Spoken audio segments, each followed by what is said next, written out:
ओम नमो भगवते वासुदेवाय। ओम नमो भगवते वासुदेवाय। ओम नमो भगवते वासुदेवाय। ओम अज्ञानतिमिरन्धस्य ज्ञानाञ्जनं शलाकया चक्षुरुन्मिलितं तस्मै श्रीगुरुवे नमः। श्रीचैतन्यमनोभीष्टं स्थापितं येन भूतले स्वयं रूपकदा ददाति स्वापदान्तिकम्। वन्देऽहं श्रीगुरो श्रीगुरुं श्रीगुरुं वैष्णवं साधुजातं सहगणरघुनाथान्वितं साद्वैतं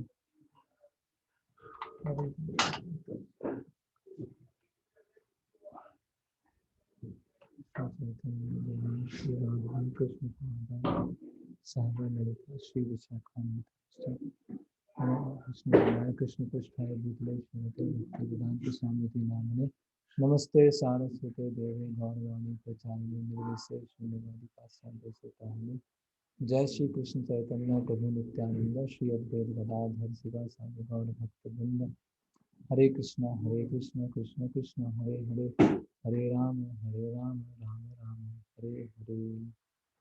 हरे कृष्ण। तो हम अध्याय तृतीय चर्चा कर रहे हैं कर्मयोग। कल हमने जो डिस्कशन किया उसका सार रूप ये है। हमने देखा कि निग्रहम किम करिष्यति, केवल अपनी इच्छाओं को या अपने स्वभाव को अगर हम दबाते हैं, अपनी इच्छाओं को दबाकर या तो हम निष्क्रिय रहना चाहते हैं या कृत्रिम रूप से कुछ दूसरा कार्य करना चाहते हैं, कृत्रिम रूप से किसी दूसरे का स्वभाव को इमिटेट करना चाहते हैं, तो उसका अनुमोदन भगवान श्री कृष्ण नहीं दे रहे हैं, है ना। तो एक तो सप्रेशन से काम नहीं बनेगा, निग्रह करने से काम नहीं बनेगा, और दूसरा है जिनका जो स्वभाव है उसको परिवर्तित करना बहुत मुश्किल है, वो चेंज नहीं हो सकता है। तो उस स्वभाव को कैसे हमें डॉपटेल करना है, और उससे जो हायर प्रिंसिपल है डू द नीडफुल, जो भी हम जो भी कहा जाए गुरु उनके द्वारा, तो हम करने के लिए तैयार रहना, लेकिन गुरु भी हमारा स्वभाव देखकर हमें उस तरह से सेवा में एंगेज करते हैं। फिर आगे हमने देखा कि जब हम नियत कर्तव्यों को करते हैं, नियत कर्म करते हैं, तो करते समय सबसे बड़ी जो बाधा आती है, सबसे बड़ा जो ऑब्स्टिकल आता है वो है लस्ट, वो है काम। तो अर्जुन पूछ रहे हैं कि भगवान ऐसा क्या है ना कि ना चाहते हुए भी मैं नियत कर्म करना चाहता हूँ, लेकिन ना चाहते हुए भी ऐसा क्या है, बलाद अभी नियोजिता, बलपूर्वक मुझे किसी कार्य में लगाया जा रहा है ना। तो वो ऐसी क्या बल है, या कोई अंदर से परमात्मा लगा रहे हैं, कौन लगा रहे हैं। तो उसके लिए हमने फिर काफ़ी डिटेल में डिस्कशन किया था कि मन के दो भाग होते हैं, चेतन मन होता है, अचेतन मन होता है। अचेतन मन जो बहुत छोटा भाग होता, बड़ा भाग होता है, चेतन मन बहुत ही छोटा है जिसको हम देख पाते हैं। तो जो परमात्मा है वो चेतन और अचेतन दोनों मन में क्या चल रहा है उसकी इच्छा को देखकर, और जो इच्छा जाना बलवान होती, जाना सशक्त होती है, उसके अनुसार परमात्मा वेग दे देते हैं, है ना। और ना चाहते हुए भी ऐसे हम कार्य कर लेते हैं। तो ये जो काम का जो ओरिजिन है, काम की जो उत्पत्ति है, वो कहाँ से होती है। तो हमने आदि रस के बारे में चर्चा किया। जो जीव है, जब भगवान श्री कृष्ण की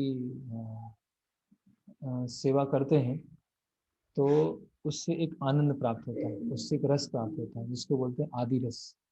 और ये आदि रस का जो विकृत रूप है उसको बोलते हैं काम, है ना। तो काम ऐसा है जो कभी संतुष्ट नहीं होता, महासनो महापापना, महासन, अशन मतलब जो भूख मिट जाती है ना, महाशन जिसकी कभी भूख नहीं मिटती है ना। तो हमने रूप गोस्वामी का वो श्लोक देखा था कि ये जो इंद्रियां हैं, इंद्रियां इतनी ना निर्लज्जित हैं, निर्लज्ज हैं, कि इनकी इतनी सारी इच्छाओं को पूरा किया, इतने जन्मों जन्मों से इनकी इच्छाओं को पूरा किया, लेकिन ये इंद्रियां कभी संतुष्ट नहीं होती।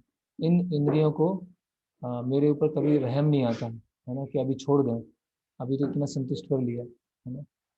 तो फिर हमने देखा कि ये काम को, क्रोध को, लोभ को कैसे भगवान की सेवा में लगाया जा सकता है। काम जो इच्छाएं हैं भगवान की, भगवान के लिए सेवा करने की इच्छा करके काम को लगाया जा सकता है।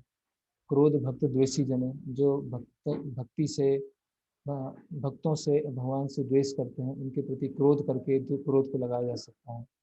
और लोभ साधु संग जन है ना, भक्तों का संग के लिए लोभ करके लोभ को हम स्पिरिचुअलाइज कर सकते हैं। फिर हमने 3 तरह की चेतना को देखा कि जैसे अग्नि धुएं के द्वारा ढकी हुई है, दर्पण धूल के द्वारा ढका हुआ है, और जो भ्रूण है वो गर्भाशय के द्वारा ढका हुआ है ना। तो एक मनुष्य की चेतना है, एक पशु पक्षियों की चेतना है, और एक पेड़ पेड़ पौधों की चेतना है ना। तो जितना ज़्यादा आवरण होता है, जितना ज़्यादा वो ढका होता है, उतनी ज़्यादा चेतना क्या होती है, निम्न स्तर पर होती है। फिर हरे उसमें कृष्णा प्रभु। हरे कृष्ण। प्रभु आपकी आवाज शायद माइक आप एक बार चेक करेंगे कि आवाज कम आ रही है थोड़ी। अभी अभी कैसे आ रही?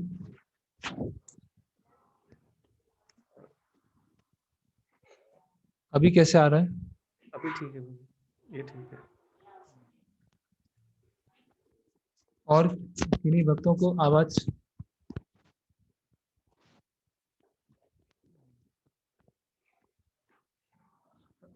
फिर हमने अगला श्लोक देखा, आवृत्त ज्ञान मेतेन ज्ञानिनो नित्य वैरिणा काम रूपेण कौन्तेय दुष्पूरेणाम है ना। कि ये हमारे ज्ञान को आवृत कर लेता है ना, जो काम है हमारे ज्ञान को आवृत कर लेगा। ज्ञान मतलब आध्यात्मिक ज्ञान है ना।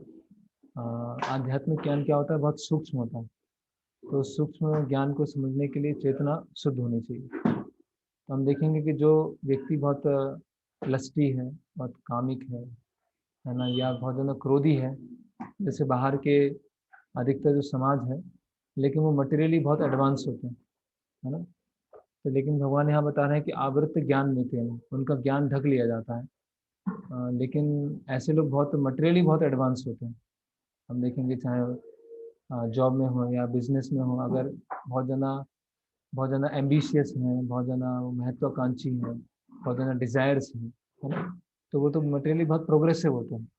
तो उनके ज्ञान को कैसे ढक लिया है ना। तो उनके पास मटेरियल नॉलेज बहुत होगा है ना, मटेरियल वर्ल्ड से जो डील करना है उससे बहुत नॉलेज होगा। लेकिन जो स्पिरिचुअल नॉलेज है या स्पिरिचुअलिटी को समझने के लिए जो एक तरह की ज्ञान चाहिए है, एक तरह की जो सुकृति चाहिए, वो उनके पास नहीं है ना। इसलिए तो वो जो श्लोक है, नामाम दुष्कृतनो मूढ़ा प्रपद्यन्ते नराधमा माया अपरता ज्ञान, उनका ज्ञान क्या है, माया के द्वारा हर लिया गया, आश्रम भाव आश्रित। आवृत्त ज्ञान में था ना, ज्ञानी नो नित्य वैरी नो, ये हमारा नित्य वैरी। काम रूपेण कौनतेय दुष्पूर्ण, ये जो किसी कभी जो भूख है कभी शांत नहीं होती। तो हमने वो अकबर बीरबल का उदाहरण देखा था। और ओशो की फिलॉसफी चर्चा किया था कि केवल अपनी इच्छाओं को पूरा करके, ऐसा नहीं है एक दिन ऐसा नहीं आएगा कि सारी इच्छाएं खत्म हो जाएंगी। तो यहाँ तक हमने चर्चा कर लिया है। अगले श्लोक में जाते हैं। अभी दुश्मन समझ में आ गया है कि दुश्मन कहाँ पर है। दुश्मन है काम है ना, लस्ट। अभी दुश्मन कहाँ कहाँ बैठा हुआ है वो भगवान अगले श्लोक में बता रहे हैं है ना। अभी कोई भी स्ट्रेटेजी है, कोई भी योजना बनाई जाए है ना, कि जहाँ पे शत्रु छुपा हुआ है ना, तो शत्रु जहाँ छुपा हुआ है वो पता चल जाएगा, तो हम वहाँ पे अटैक कर पाएंगे है ना। तो इंद्रियां, मन तथा बुद्धि इस काम के निवास स्थान है। तो ये जो लस्ट है वो कहाँ कहाँ रहती है, इंद्रियों में रहती है, मन में रहती है और बुद्धि में रहती है। इनके द्वारा यह काम जीवात्मा के वास्तविक ज्ञान को ढककर उसे मोहित कर लेता है ना। फिर से भगवान रिपीट वही कर रहे हैं, इनके द्वारा यह काम जीवात्मा के वास्तविक ज्ञान को ढककर उसे मोहित कर लेता है। वास्तविक ज्ञान, ज्ञानम आवृत्त देहिनम है ना, ज्ञान को ढक लिया। कौन सा ज्ञान, स्पिरिचुअल नॉलेज है ना। तो जड़ विद्या की बात नहीं हो रही है ना। तो ये 3 स्थान है, इंद्रियां हैं, मन है और बुद्धि है, ये काम के स्थान है। ठीक है। तो जो इंद्रियां हैं वो स्थूल है, इंद्रियों से सूक्ष्म मन है, मन से सूक्ष्म बुद्धि है, और बुद्धि से भी सूक्ष्म मिथ्या अहंकार है, और मिथ्या अहंकार से भी सूक्ष्म क्या है? आत्मा, स्पिरिट सोल। ठीक है। तो जब इंद्रियों में ये जो काम बैठा हुआ है, जो शत्रु बैठा हुआ है, तो उसके माध्यम से इंद्रियां क्या होती हैं? अधिक से अधिक भोग करना चाहती हैं, है ना। जैसे आहार होता है ना, आहार जैसे खाने का, जीभ का एक आहार है, जीभ से हम खाते हैं। उसी तरह आंखों का आहार है, कान का आहार है, त्वचा का आहार है। तो ये सब अलग अलग इंद्रियों के आहार हैं। तो ये इंद्रियों में ये काम बैठा हुआ है। तो मन का काम क्या होता है? संकल्प और विकल्प, है ना। संकल्प करना और विकल्प करना, है ना। एक्सेप्टेंस और रिजेक्शन, एक्सेप्ट करना और रिजेक्शन करना। तो जिसका मन में लस्ट है, काम है, तो वो ऐसी चीज़ों को एक्सेप्ट करेगा जिससे उसकी काम की पूर्ति है, और ऐसी चीज़ों को रिजेक्ट करेगा जिससे उसकी काम की पूर्ति नहीं हो रही है, काम की पूर्ति में बाधा आ रही है ना। और इंटेलिजेंस का काम क्या होता है? विवेक, है ना। डिस्क्रिमिनेशन करना, सही क्या है, गलत क्या है ना। तो अभी जिसके बुद्धि में लस्ट है ना, तो सही क्या है, गलत क्या है, वो कैसे निर्धारित करेगा? वो उसको सही वही लगेगा जो उसकी अल्टीमेटली इंद्रियों की संतुष्टि करने वाला, और उसको गलत वही लगेगा जो इंद्रियों को संतुष्ट करने नहीं वाला। तो कहने का मतलब क्या है, भगवान ये तीन जगह क्यों बता रहे हैं?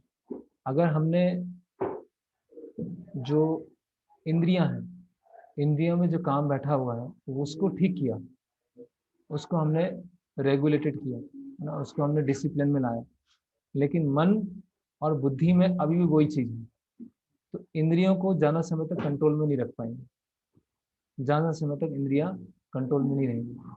क्योंकि क्या है, जो चीज जितनी ज्यादा सूक्ष्म होती है उतनी ज्यादा शक्तिशाली हो जाती है ना।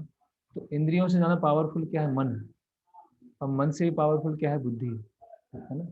तो हमने इंद्रियों से तो कंट्रोल कर लिया, है ना, आँख है, कान है, जीभ है, उससे हमने लस्ट को कंट्रोल कर लिया, लेकिन मन में अभी वही है। तो मन में जो हम एक्सेप्ट कर रहे हैं उसको, और हम शास्त्रीय भाषा में बोलेंगे संकल्प और विकल्प, संकल्प विकल्प। तो मन क्या करता है? संकल्प और विकल्प करता है। तो अगर हमारे अंदर लस्ट है, इंजॉयमेंट की टेंडेंसी है, तो हम संकल्प और विकल्प किसके अनुसार करेंगे? काम के अनुसार करेंगे, है ना। अभी संकल्प और विकल्प किसका करता है? मन। जो बुद्धि को अच्छा लग रहा है, बुद्धि का काम क्या है? विवेक, है ना। अच्छा क्या है, बुरा क्या है। तो जो अच्छा होगा उसको मन संकल्प कर लेगा, और जो बुरा होगा उसको मन क्या होगा? विकल्प कर देगा। तो अल्टीमेटली क्या है, हमें अपनी जो बुद्धि है उसको ट्रेन करना होगा, ऊपर से चलना पड़ेगा। बुद्धि फिर मन और इंद्रियां। तो प्रारंभ के जो समय होता है, भक्ति में आते हैं, तो हम इतना मन या बुद्धि पर इतना ध्यान नहीं देते हैं, हम अपनी इंद्रियों को लगाते हैं, है ना। हमें सेवा करना है हाथों के माध्यम से, अलग अलग जो कर्म इंद्रियों और ज्ञान इंद्रियों के माध्यम से सेवा करते हैं। लेकिन कुछ समय के बाद हम देखते हैं कि हम बाहर से तो एक्टिव हैं, बाहर से तो सब कुछ कर रहे हैं, लेकिन फिर भी अंदर में जो विचलन है ना, अंदर में जो समस्या है वो नहीं जा रही है ना। तो कहने का मतलब क्या है कि अभी मन और जो बुद्धि है वो पूरी तरह से ट्रेंड नहीं हुआ है। जैसे कि वो जो उपनिषदों में उदाहरण आता है कि वो जो पूरे जो शरीर की तुलना एक रथ से की गई है ना, तो जो इंद्रियां हैं वो क्या है? घोड़े हैं, जो रस्सी है वो मन है, और जो सारथी बैठा हुआ है बुद्धि है ना। तो अल्टीमेटली घोड़ों को कंट्रोल करना है ना, तो घोड़ों को कुछ खिला के उनका जो पसंद का है उससे कुछ समय कंट्रोल किया जा सकता है, लेकिन मेनली पूरे रथ को कंट्रोल करने के लिए सारथी जो होना चाहिए वो मजबूत होना चाहिए, है ना। इसीलिए यहाँ पर अभी भगवान कौन से अगले टॉपिक में जाने वाले हैं? आध्यात्मिक बुद्धि, है ना। आध्यात्मिक बुद्धि कैसे डेवलप करना है, और आध्यात्मिक बुद्धि कैसे डेवलप होगी? आध्यात्मिक ज्ञान से। इसीलिए अगला जो चैप्टर है उसका नाम क्या है? दिव्य ज्ञान, है ना। तो जब दिव्य ज्ञान को लेकर हम क्रियावान होते हैं तो फिर ये लस्ट कंट्रोल आती है, लस्ट क्या आती है? कंट्रोल में आ जाती है। तो ये जो जिस बुद्धि में काम भरा हुआ है वो बुद्धि कैसे हो जाती है, इसका तात्पर्य में देखते हैं। श्रीमद् भागवतम 10:84-13 आत्मा के इस मिथ्या स्वरूप की अति उत्तम विवेचना की गई है। यस्यात्म बुद्धि कुणुपेतु धातुके स्वधि कलत्रादिषु भौम उच्यति यत तीर्थ बुद्धि सलिले न करिचित जनेषु अभिज्ञेषु स एव गोखरा। है ना, इसमें बुद्धि शब्द कितनी बार आया है इस श्लोक में? यस्यात्म बुद्धि कुणुपेतु धातुके स्वधि कलत्रादिषु भौम उच्यति यत तीर्थ बुद्धि सलिले न करिचित जनेषु अभिज्ञेषु स एव गोखरा। कितनी बार बुद्धि शब्द का उपयोग है इसमें?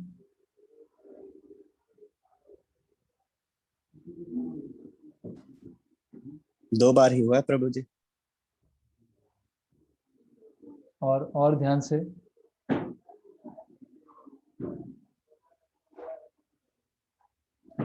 चार बार हुआ है इसमें। 3 बार, 4 बार। हाँ, 4 बार हुआ है। यस्य आत्म बुद्धि, ठीक है, पहली बार स्वधि, फिर इज्यधि और यह तीर्थ बुद्धि, 4 बार यूज हुआ है। वो संस्कृत में हम वर्ड टू वर्ड मीनिंग देखेंगे तो उसमें, तो यस आत्म बुद्धि, आत्म बुद्धि मतलब जो अपने आप को किसमें मानता है? कुणुपे त्रिधातु के, जो अपने आप, उसकी जो आत्म बुद्धि है, जो स्वयं की बुद्धि है, किसमें होती है कि ये जो 3 धातुओं का मिला हुआ शरीर है वो मैं हूं। तो स्वधि, स्वधि मतलब अपना किसे मानता है? अपनेपन की बुद्धि किसमें होती है? कलत्रादिषु, जो उसके स्वजन है, शरीर से संबंधित लोग हैं, उनको वो अपना मानता है। भौम इज्जति, इज्ज मतलब पूजनीय, किसकी पूजा करता है वो? जहां पे उसका जन्म हुआ है, भौम इज्जति, ठीक है। ये तीर्थ बुद्धि है ना, तीर्थ बुद्धि है ना, तीर्थ किसे मानता है वो? सलिले न करिचित, कि जो तीर्थ स्थान में जाके जो पोखर है या तालाब है उसमें जाके स्नान करना, ऐसा जिसकी ये 4 तरह की बुद्धि होती है। जनेषु अभिज्ञेषु स एव गोखरा, है ना, वो कैसा है? गाय और गधे के समान, है ना, वो पशु के समान, है ना। तो आत्मबुद्धि, स्वधि, इज्जति और तीर्थ बुद्धि, शरीर को अपना मानता है, शरीर से संबंधित लोगों को अपना मानता है, उसके लिए पूजनीय उसकी जन्मभूमि है, और उसके लिए तीर्थ स्थान का अर्थ है किसी सरोवर में जाके स्नान करना, वो गाय और गधे के समान। तो एक जगह श्रील प्रभुपाद जी लिखते हैं कि अगर ये 4 तरह की जो बुद्धि है भगवान और भगवान के भक्तों में लगा दिया जाए तो पूरी तरह से चेंज हो जाएगा। ये आत्म बुद्धि है ना, कि वास्तव में मतलब मैं कौन हूँ, मतलब हमारा आत्मीय कौन है? आत्मा का मतलब एक आत्मीय, हमारे आत्मीय कौन है? भगवान और भगवान के भक्त। स्वधि, हमारे स्वजन कौन है? भगवान के भक्त। इज्जति, पूजनीय कौन है? भगवान और भगवान के भक्त। ये तीर्थ बुद्धि, वास्तव में तीर्थ कौन है? भगवान और भगवान के भक्त। तो ये 4 तरह की बुद्धि है, अगर भगवान के भक्तों में ट्रांसफर क्यों दी जाए तो उसको बोलते हैं आध्यात्मिक बुद्धि, है ना। तो अगर यही बुद्धि हम अपने शरीर से संबंधित स्वजन, अपनी जन्मभूमि और पोखर या तालाब उसमें होती है तो ये बंधनकारी है। और ये 4 तरह की बुद्धि अगर भगवान के भक्तों में है तो ये क्या हमको करती है? मुक्ति का रास्ता प्रशस्त कर देती है। फिर आगे चलते हैं। तो इंद्रियां हो गया, इंद्रियों का कार्य है इंद्रियों विषयों को भोग करना। मन का कार्य है संकल्प और विकल्प, और बुद्धि का कार्य है सही और गलत में निर्णय लेना, ठीक है। और बुद्धि किस तरह से इन्फेक्टेड होती है? 4 तरह से इन्फेक्टेड होती है, और जिसका इस तरह से इन्फेक्शन है वो क्या है, गाय और गधे के समान, पशु के समान। और अधिकतर लोगों की बुद्धि इसी स्तर पर है। हैंड रेज किया है इसमें?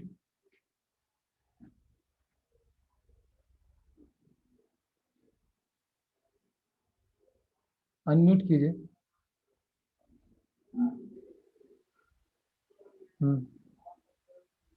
हरे कृष्णा।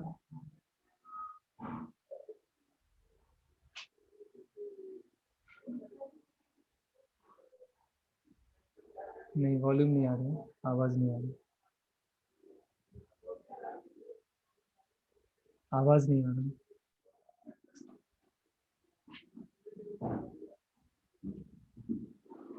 हरे कृष्णा।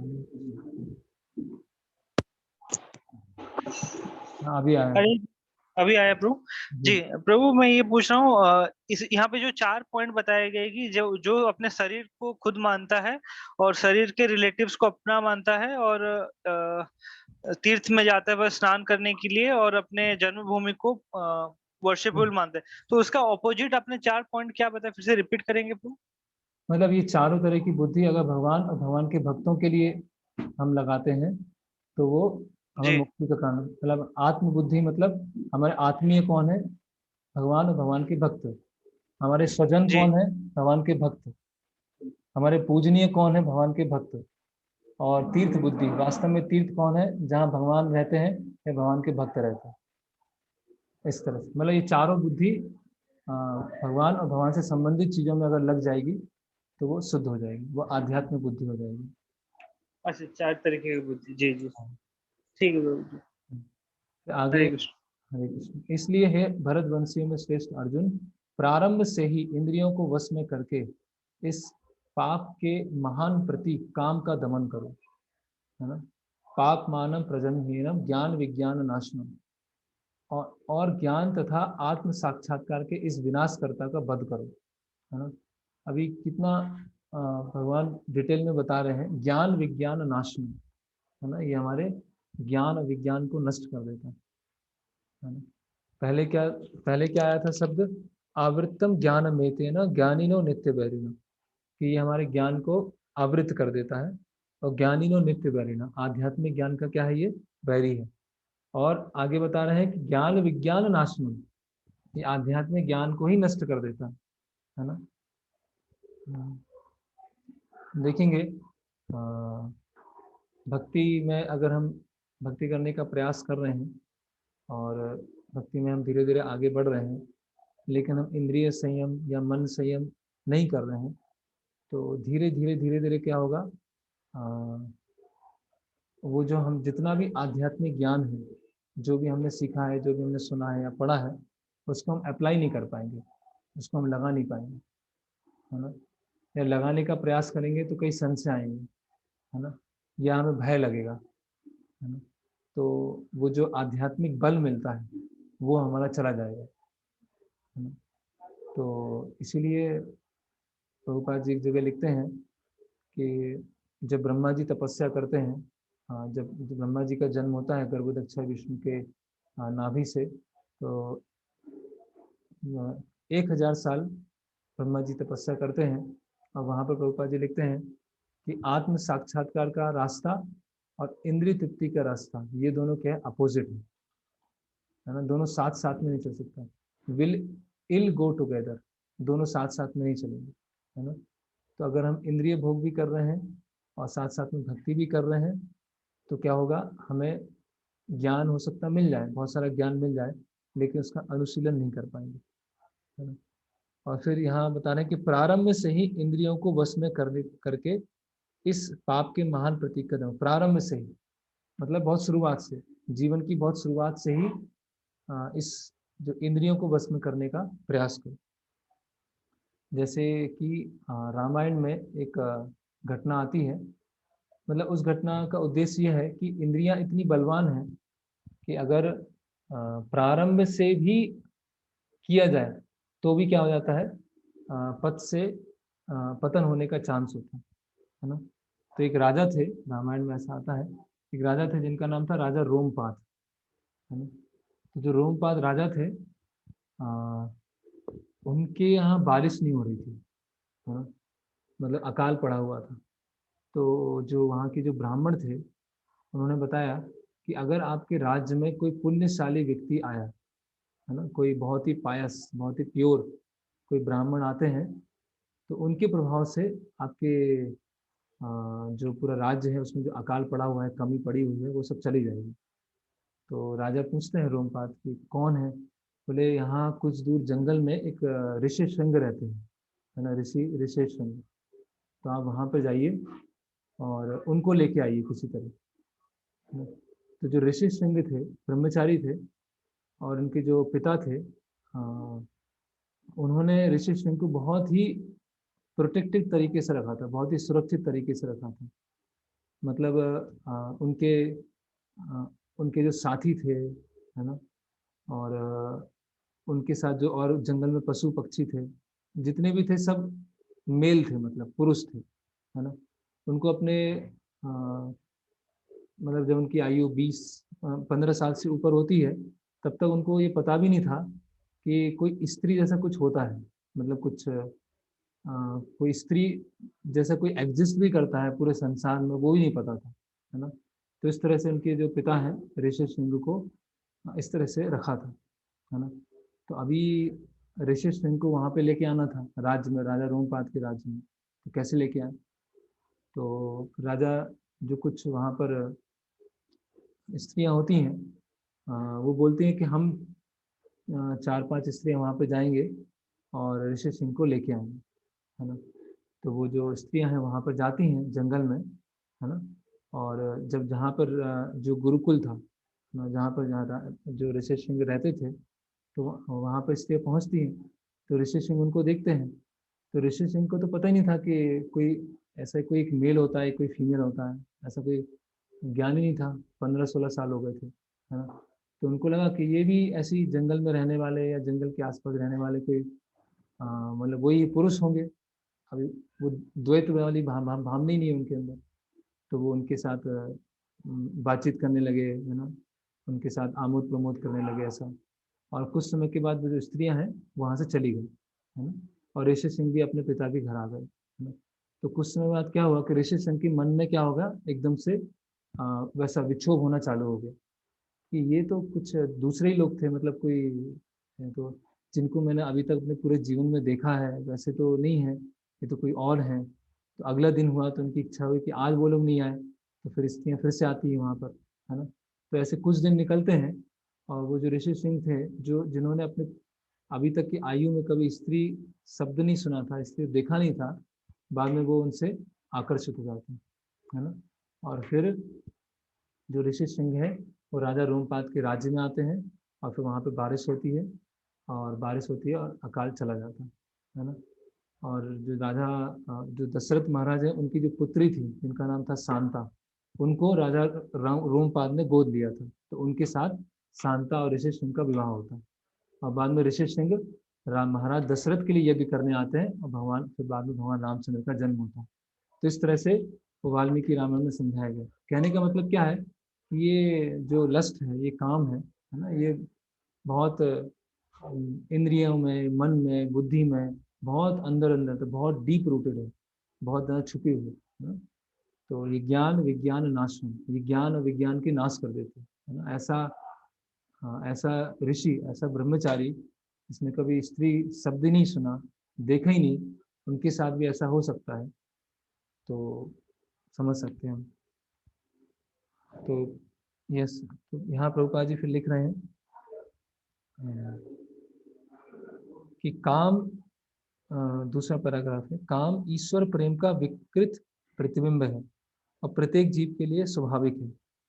जो ईश्वर प्रेम है सबके लिए स्वाभाविक है, किंतु यदि किसी को प्रारंभ से ही कृष्ण भावना में की शिक्षा दी जाए तो प्राकृतिक ईश्वर प्रेम काम के रूप में विकृत नहीं हो सकता, है ना। तो प्रारंभ से ही जो बच्चे हैं उनको इस तरह से शिक्षा दी जाए, है ना, इस तरह से कल्चर संस्कृति दी जाए, इस तरह से माहौल दिया जाए, तो वो जो अभी जब एक शरीर आएगा, है ना, जब टीनेज आएगा या 20-25 साल की उम्र आएगी, तो जो काम प्रकट होने वाला है वो क्या हो जाएगा, वो ऑलरेडी भगवान की सेवा करने से या ऐसे माहौल में रहने से वो इच्छाएं क्या हो जाएंगी, शुद्ध हो जाएंगी।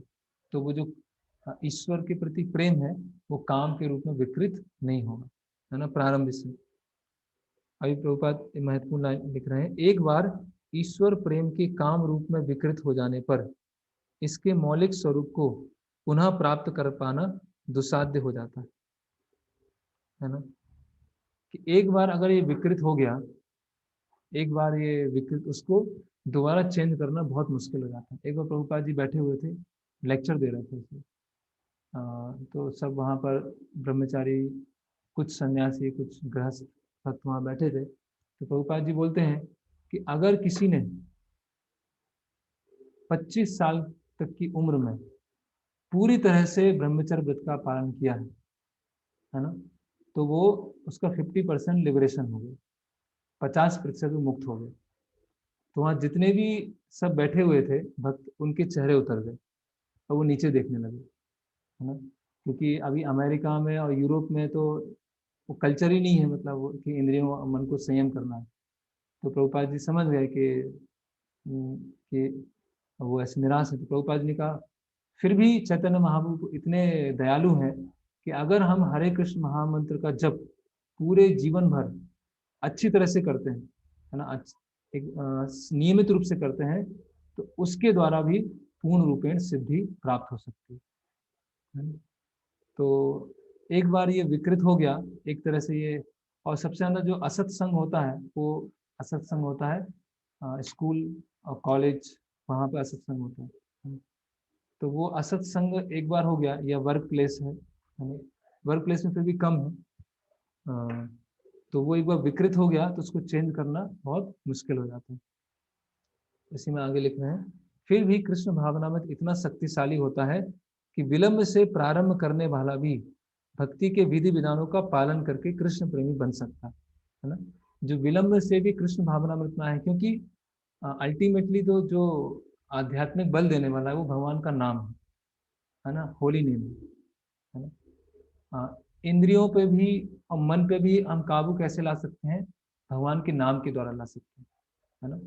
ऐसे संसार में बहुत सारे लोग हैं जो इंद्रियों और मन पे काबू होता है लेकिन भक्त नहीं होते हैं। तो ऐसे इंद्रियों और मन पे काबू भी नहीं हो सकते वास्तव में भगवान के नाम के द्वारा, है ना, होली नेम के द्वारा। क्योंकि हम भगवान के नाम से आकर्षित होंगे, क्योंकि भगवान क्या है, सर्व आकर्षक है। तो भगवान का नाम भी क्या है, वो सर्व आकर्षक।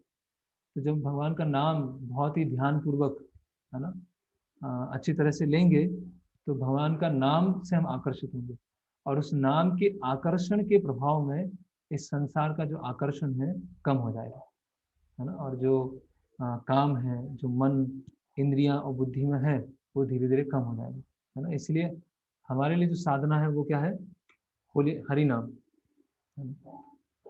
तो और बाकी चीजें हैं हरि नाम के साथ साथ, जैसे हमने कल चर्चा किया था, है ना, खान पान है, ड्रेस है, रहन सहन है, संग है, वो सब मैटर करता है। क्योंकि हम अभी इतने प्रगत नहीं हैं कि हमारे नाम में इतनी रुचि आ गई है कि हम हमेशा नाम कर सकें। लेकिन सबसे जो महत्वपूर्ण है, जो सेंट्रल पॉइंट है, वो नाम है ना। भक्ति विनोद ठाकुर एक जगह लिखते हैं हरि नाम को ओपन सीक्रेट, है ना। ओपन सीक्रेट मतलब खुला रहस्य। हरि नाम कैसा है, एक ओपन सीक्रेट है, सबको अवेलेबल है, सबके पास में है, लेकिन फिर भी सीक्रेट है। क्यों सीक्रेट क्यों है, क्योंकि वो जो अपराध होते हैं उससे निकल पाना बहुत मुश्किल हो जाता है। तो हरिनाम के माध्यम से हम इंद्रियों पर, और जैसे हरिदास ठाकुर, हम देखते हैं हरिदास ठाकुर का वृत्तांत, है ना। और प्रभुपाद जी बताते हैं कि ऐसा अगर किसी को इंद्रिय संयम में समस्या है ना, मन के संयम में समस्या है ना, तो उनको हरिदास ठाकुर का स्मरण करना चाहिए, है ना। तो हरिदास ठाकुर का स्मरण करेंगे तो हरिदास ठाकुर के स्मरण करने के माध्यम से मन और इंद्रियों पर वश में लाया जा सकता है ना। और नर नारायण ऋषि, है ना, उनका स्मरण करना चाहिए, है ना। नर नारायण ऋषि तपस्या कर रहे थे, तो उनकी तपस्या को भंग करने के लिए शायद देवताओं ने बहुत सारी अप्सराओं को भेजा, है ना। और नर नारायण ऋषि शायद स्वयं कामदेव गए, है ना। तो वहाँ पर नर नारायण ऋषि के प्रभाव से कामदेव का शरीर छूट गया, है ना। और नर नारायण ऋषि ने अपने शरीर से इतनी सारी अप्सराओं को उत्पन्न किया, इतनी सारी अप्सराओं को उत्पन्न किया कि देवी देवता भी आकर्षित हो गए, है ना। तो जिनको भी मन और इंद्रियों पे हमें संयम करना है तो हरिदास ठाकुर उनका स्मरण करना, नर नारायण ऋषि उनका स्मरण करना, है ना। तो मदन मोहन, भगवान का नाम क्या है? मदन मोहन, है ना। तो जो संबंध है ना, हम बोलते हैं संबंध अभिधेय प्रयोजन, तो भगवान से संबंध स्थापित करने में जो सबसे बड़ी जो बाधा है वो यही है, काम है, लस्ट है। और उसको बाधा को कैसे निकाला जाए? मदन मोहन के द्वारा, मदन मोहन की सेवा करके, है ना। इसलिए सबसे पहले कौन आते हैं? राधा मदन मोहन, है ना? किसी को वो श्लोक याद है राधा मदन मोहन के लिए जो प्रणाम मंत्र है? शब्द भूल गया, एक दो और श्रीमान रास रसारंभी ऐसे कुछ है कि दिव्य कल्पतुमार। नहीं, वो तो राधा गोविंद देव जी का है, राधा मदन मोहन जी का। तो राधा मदन मोहन जी की, है ना। मदन है कामदेव, जो कामदेव को भी आकर्षित कर लेते हैं, वो मदन मोहन। तो ऐसे भगवान का नाम लेकर ध्यानपूर्वक जप करके, हरिदास ठाकुर उनसे प्रार्थना करके, नर नारायण ऋषि से प्रार्थना करके, मदन मोहन जी की सेवा करके, उसके माध्यम से ये जो बहुत बड़ा जो शत्रु है ज्ञान विज्ञान नाशनम, है ना, ज्ञानम आवृत्तम देहिनम दुष्पूरे नानिवेचा, कितना भगवान ने कितने अलग अलग उपमाएं दी। इसको हम लिख भी सकते हैं, जैसे एक पेज पे भी लिख सकते हैं कि काम के बारे में भगवान ने क्या क्या बताया। महाशनो महापापमा, महाशनो महापापमा, और फिर दुष्पूरे नानिवेचा, आवृत्तम ज्ञान मेथन, ज्ञान विज्ञान नाशनम। तो ये हमारे सामने होगा तो हम समझ सकते हैं कि ये जो शत्रु है बहुत भारी है ना, इसको हम हल्के में नहीं ले सकते। फिर आगे आता है इंद्रियाणि पराण्याहुर इंद्रियभ्य परम मना मनसस्तु परा बुद्धि यो बुद्धि परतस्तु। वही हमने जो चर्चा किया वही श्लोक में है। कर्मेंद्रियां जड़ पदार्थों की अपेक्षा श्रेष्ठ है, मन इंद्रियों से बढ़कर है, बुद्धि मन से भी उच्च है, और वह आत्मा बुद्धि से भी बढ़कर है ना। तो इंद्रियों के ऊपर मन, मन के ऊपर बुद्धि, और बुद्धि के ऊपर आत्मा, है ना। तो एक कंट्रोल है नीचे से ऊपर और दूसरा कंट्रोल है ऊपर से नीचे, है ना। तो इंद्रियों को कंट्रोल किया, मन को कंट्रोल किया, बुद्धि को कंट्रोल किया, ये भी हमें करना है। लेकिन जो ऊपर से नीचे है वो ज्यादा महत्वपूर्ण है, करना दोनों है। तो आत्मा की जो क्रियाएं हैं, मतलब जो सेवा करना है ना, तीव्रेण भक्ति योगेन, होली नेम अच्छी तरह से लेना है, उसके माध्यम से जो बुद्धि है वो शुद्ध होगी, शास्त्रों का ज्ञान, है ना। तो जब हम श्रवण करते हैं, जैसे अभी हम श्रवण कर रहे हैं, है ना, तो श्रवण करने से क्या होती है? बुद्धि प्यूरिफाई होती है ना, आध्यात्मिक बुद्धि प्राप्त होती है ना। और जब आध्यात्मिक बुद्धि होती है तो मन को और इंद्रियों को कंट्रोल करना आसान हो जाता है ना। और हरिनाम लेने से क्या होता है? मन शुद्ध होता है। श्रवण कीर्तन, श्रवण करने से बुद्धि प्यूरिफाई होगी, और कीर्तन करने से, मतलब होली नेम लेने से, जप करने से मन शुद्ध होगा। तो इंद्रियों को कंट्रोल करना आसान है ना। तो जो जितना सूक्ष्म है उसको उतना कंट्रोल करना मुश्किल होता है ना। जितना सटल है उसको पकड़ना ही मुश्किल है। जहाँ दुश्मन बहुत ही ऐसे रहस्यमय जगह फंसा हुआ है, छुपा हुआ है, उसको निकालना और मुश्किल होता है ना। इसीलिए नियमित रूप से शास्त्रों का अध्ययन करना, है ना, नियमित रूप से लेक्चर सुनना, इससे क्या होगी? बुद्धि क्या होगी? सशक्त होगी, है ना, आध्यात्मिक बुद्धि होगी। और फिर हरि नाम करना, उसके माध्यम से मन शुद्ध होगा। तो ये पूरा साइकिल है। इसको हमने ऑलरेडी चर्चा कर लिया, इस तात्पर्य को। तो अंतिम श्लोक है, अर्जुन के मन में अभी प्रश्न उठ रहा है कि आध्यात्मिक बुद्धि होना चाहिए, बुद्धि सबसे ऊपर है, तो बुद्धि कैसे प्राप्त हो, वो आध्यात्मिक ज्ञान कैसे प्राप्त हो? तो उसका वो जो लिंक है दिव्य ज्ञान, जो अगला चैप्टर है कि ये कौन सा ज्ञान लेना है, बुद्धि में कौन सा ज्ञान लेना है, वो दिव्य ज्ञान है ना। एवं बुद्धि पराबुद्धा संसक्तभ्याम आत्मना जही शत्रु महाभावो काम रूपा दुसार। यहाँ भगवान ने कंक्लूजन दे दिया क्या, इस प्रकार से हे महाभाव अर्जुन, अपने आप को भौतिक इंद्रियों, मन तथा बुद्धि से परे जानकर और मन को सावधान आध्यात्मिक बुद्धि से स्थिर करके आध्यात्मिक शक्ति द्वारा इस काम रूपी दुर्जय शत्रु को जीतो, है ना।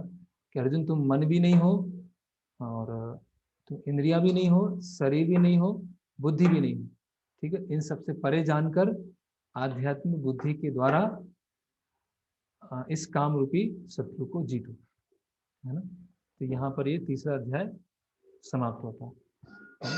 तो इसको समराइज फॉर्म में कि अर्जुन का जो प्रश्न था, बुद्धि योग को अर्जुन ने गलत समझा था। अर्जुन बुद्धि योग को क्या समझ रहे थे, निष्क्रियता समझ रहे थे कि भगवान आप बुद्धि योग को पालन करने के लिए बोल रहे हैं और दूसरी तरफ से आप जघन्य कार्य करने के लिए बता रहे हैं। तो आप बताइए मैं कार्य करूं या बुद्धि लगाऊं, है ना। तो फिर भगवान समझ गए कि अर्जुन निष्क्रिय होना चाहते हैं बुद्धि योग के नाम पर, भक्ति योग के नाम पर। भगवान समझाते हैं कि अगर कोई भी व्यक्ति कार्य के बिना नहीं रह सकता है, अगर तुमने कार्य करना छोड़ दिया तो रिएक्शन तो आने वाला है, इसीलिए अपनी इच्छाओं को शुद्ध करो। और इच्छाओं को शुद्ध किए बिना अगर आपने अपने कार्य को छोड़ दिया तो मिथ्याचारी बन जाओ, है ना।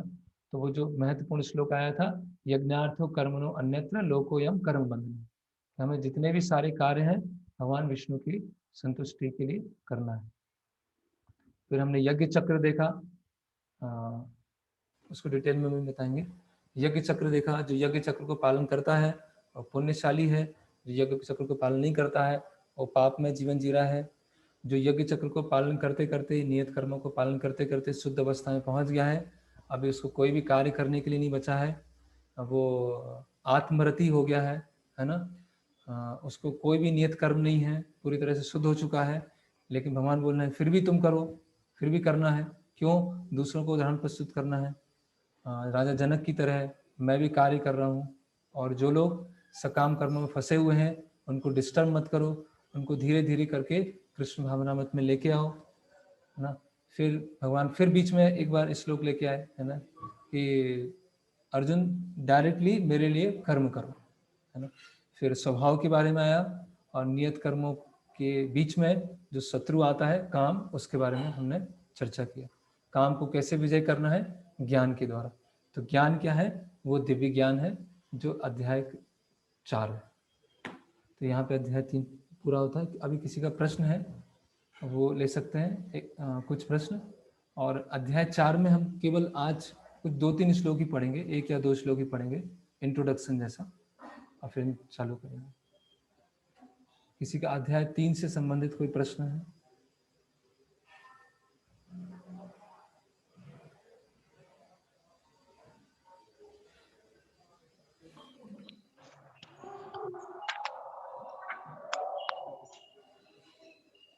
हरे कृष्णा।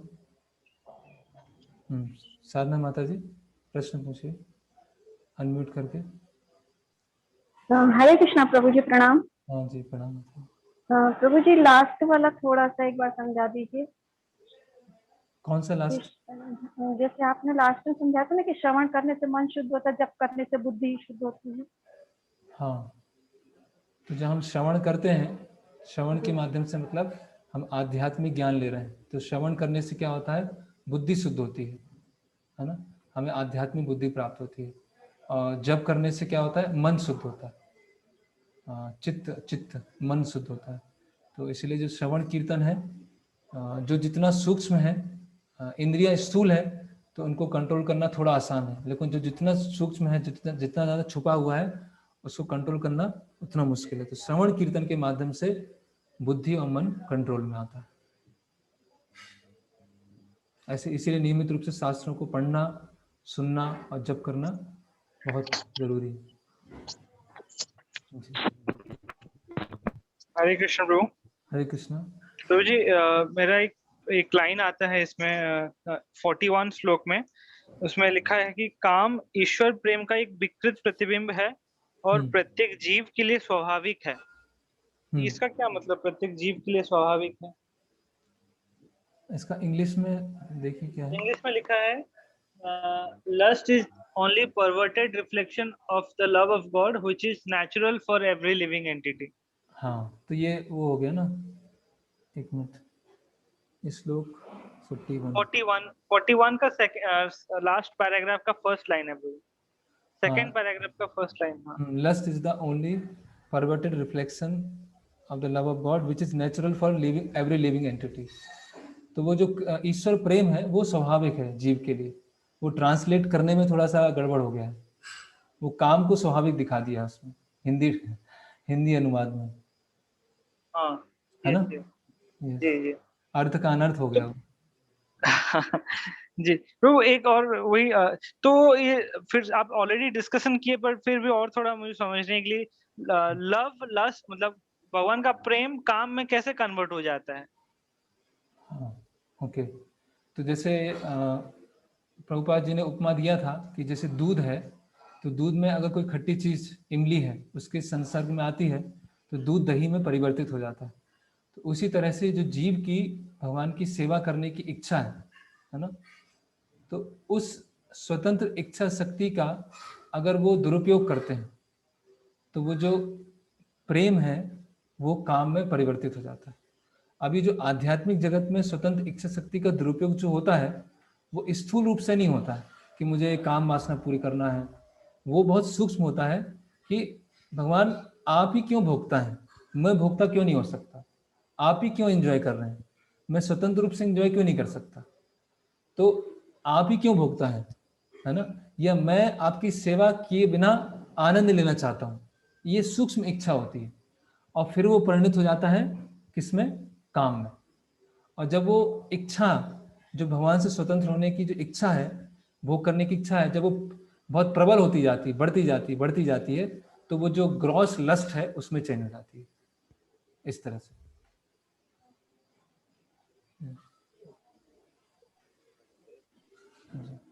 और प्रश्न? हरे कृष्ण प्रभु जी। जी हरे कृष्ण प्रभु जी, श्लोक नंबर 35 में श्रेयान स्वधर्म विगुणो परधर्म सुनिश्चित स्वधर्म निधनम श्रेय परधर्म भयावह।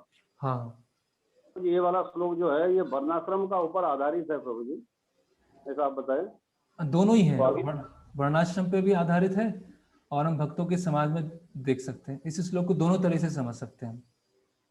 तो अभी के लिए हमारा प्रेस्क्राइब ड्यूटी क्या है प्रभु जी, वो स्वधर्म क्या है, परधर्म क्या है?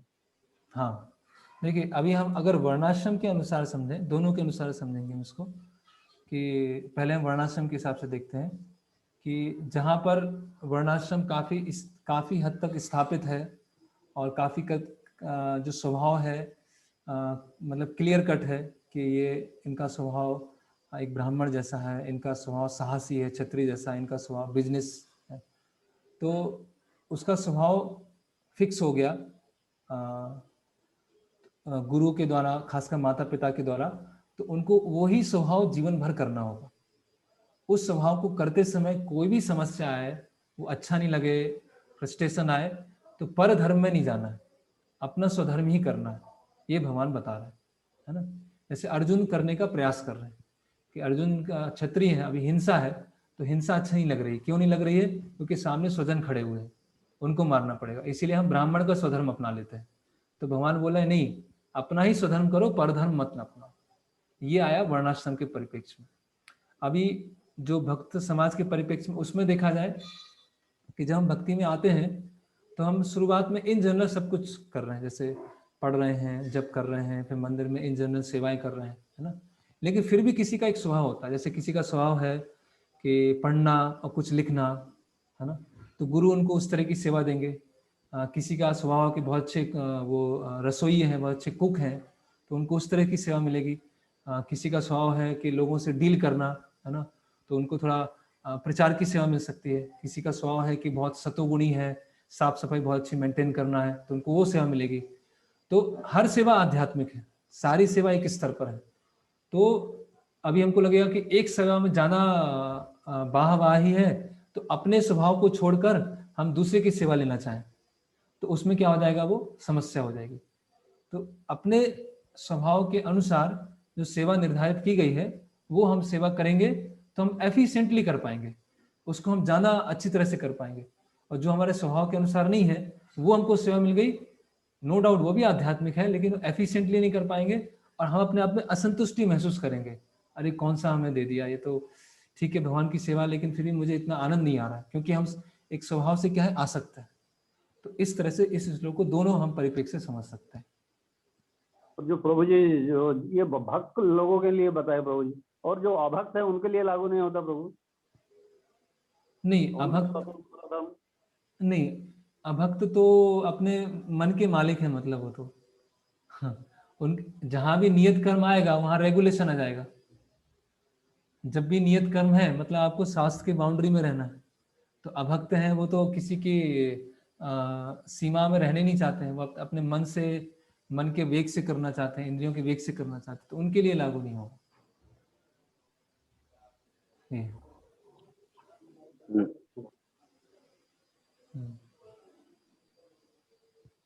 हरे कृष्णा। हरे कृष्ण जी, इसी श्लोक में कोई बोलते हैं जैसे हमारा स्वभाव है, जैसे किसी का स्वभाव है डोमिनेट करना, किसी का स्वभाव है मतलब लोगों पे रूल करना, मतलब चाहे वो असुरिक स्वभाव भी है, तो वो भी जस्टिफाइबल है क्या इस श्लोक से? नहीं नहीं नहीं, डोमिनेट करना तो कोई स्वभाव नहीं होता, डोमिनेट करना तो आसुरी वृत्ति होती है। क्षत्रिय कोई डोमिनेट नहीं करते हैं, क्षत्रिय उनको प्रेरणा देते हैं धर्म को पालन करने के लिए, है ना। उनका डोमिनेशन ऐसा नहीं होता है कि मैं अपने मिथ्या अहंकार के लिए कर रहा हूँ, उनके एक ईश्वर भाव होता है क्षत्रियों में कि नहीं मुझे अपनी प्रजा को धर्म पालन करना सिखाना है, इस तरह से। लेकिन डोमिनेट क्या होता है, नहीं मैं किसी को डोमिनेट कर रहा हूँ, वो मेरी इच्छा के अनुसार करे, तो वो स्वभाव नहीं होता, वो तो फिर परवर्टेड नेचर हो गया। यहाँ तो हम या तो वर्णाश्रम या फिर भक्त समाज में जो सेवा है उसके बारे में चर्चा किया।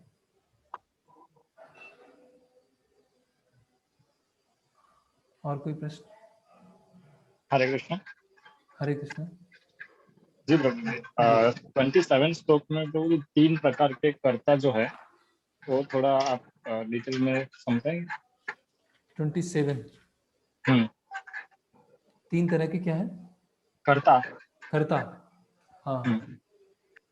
तो भगवान जो है वो प्राइमरी डूअर है, प्राथमिक कर्ता है, और आत्मा जो है वो सेकेंडरी डूअर है, द्वितीयक कर्ता है, ठीक है। हाँ, लेकिन जिम्मेदार हम हैं, भगवान जिम्मेदार नहीं है, ठीक है।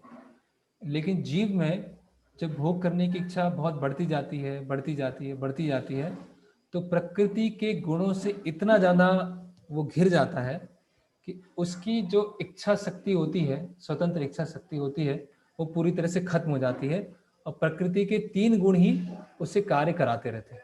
तो उस समय प्रकृति के 3 गुण कर्ता बन जाते हैं, ठीक है। तो भगवान प्राइमरी कर्ता क्यों है? क्योंकि कार्य करने के लिए जो शक्ति है, मन में जो शक्ति है, इंद्रियों की जो शक्ति है, भगवान दे रहे हैं।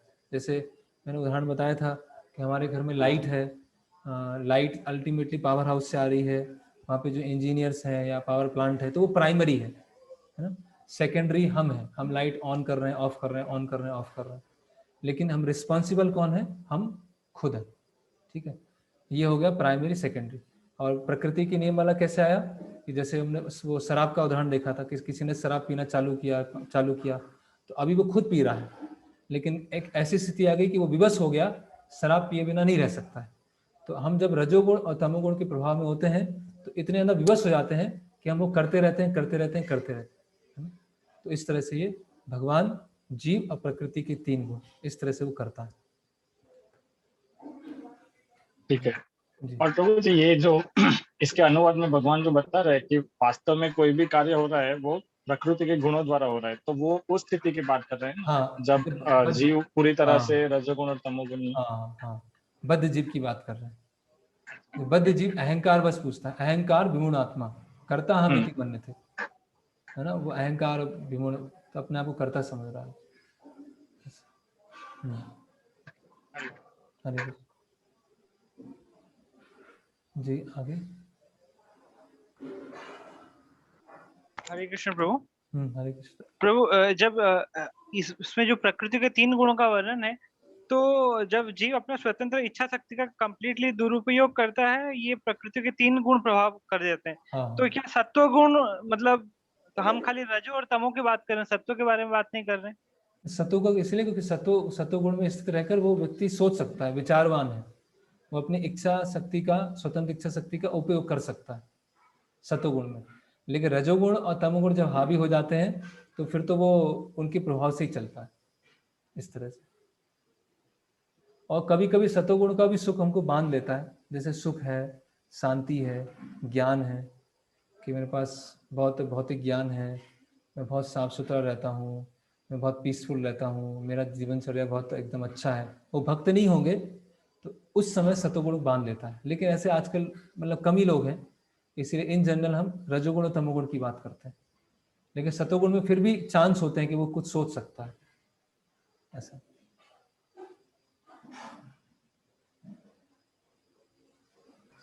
ठीक है, हरे कृष्णा प्रभु जी। हरे कृष्णा। प्रभु जी, ये सोल केवल अपनी इच्छा कर सकता है, उसके पास चॉइस रहती है, वो अपनी इच्छा कर सकता है। हाँ, इच्छा कर सकता है। तो कार्य कौन करता है, मतलब बॉडी किस तरह से कार्य करती है? नहीं, जैसे आत्मा ने इच्छा किया है ना, आत्मा इच्छा करती है, तो मन ने इच्छा की, मन ने देखा कि बुद्धि जो है ये सिग्नल दे रही है कि ये अच्छा है, ये बुरा है, तो मन ने उसको एक्सेप्ट कर लिया और इंद्रियों के माध्यम से कार्य कराया। तो अल्टीमेटली मन में जो इच्छा आई है वो भी तो आत्मा से आई है। तो जीव करता है ना, लेकिन वो सबऑर्डिनेट करता है, वो सेकेंडरी है। लेकिन जीव ने अपनी इच्छा शक्ति का इतना दुरुपयोग कर दिया कि अभी वो जीव सोच ही नहीं पा रहा है, उसका मन में ही रजोगुण और तमोगुण भरे हुए हैं, तो वो अभी वेग के वश किए जा रहा है।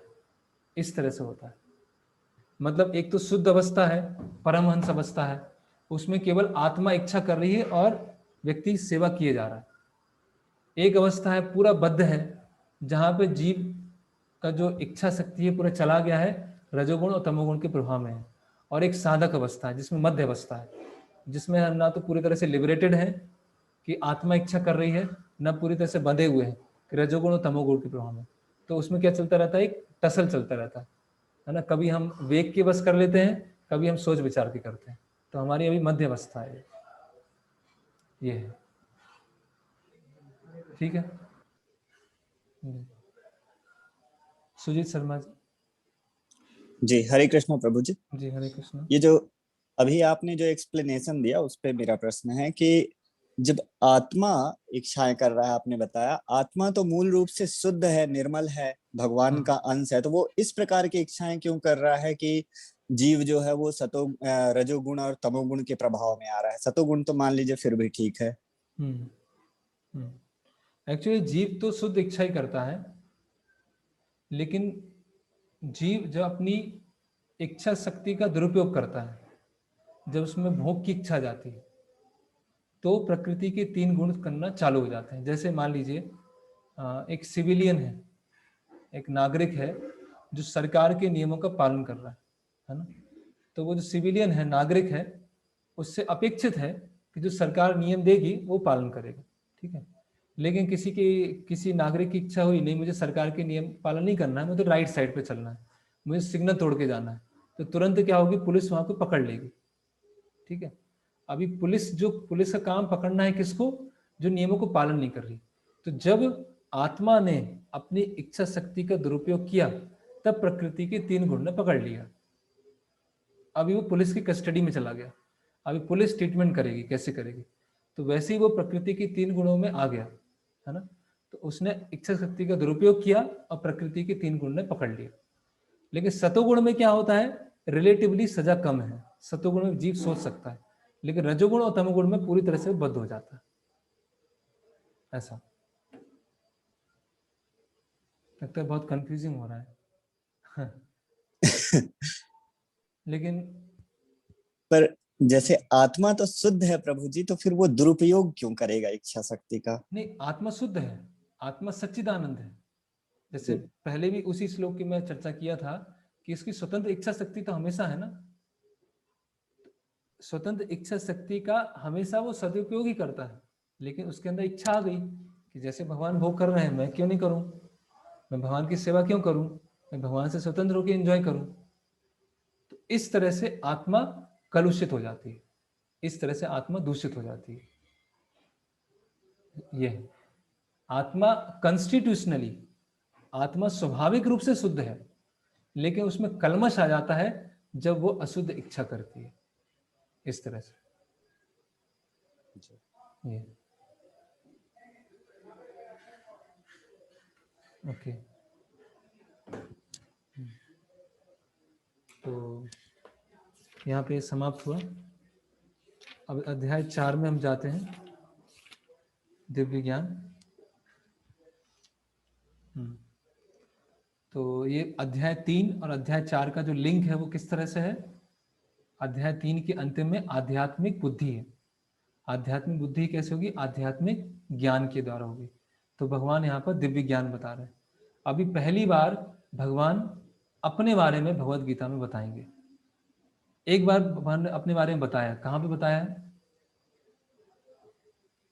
कोई भक्त बताएंगे कहाँ पे भगवान ने अपने बारे में खुद बताया था? Second chapter. कहाँ पर?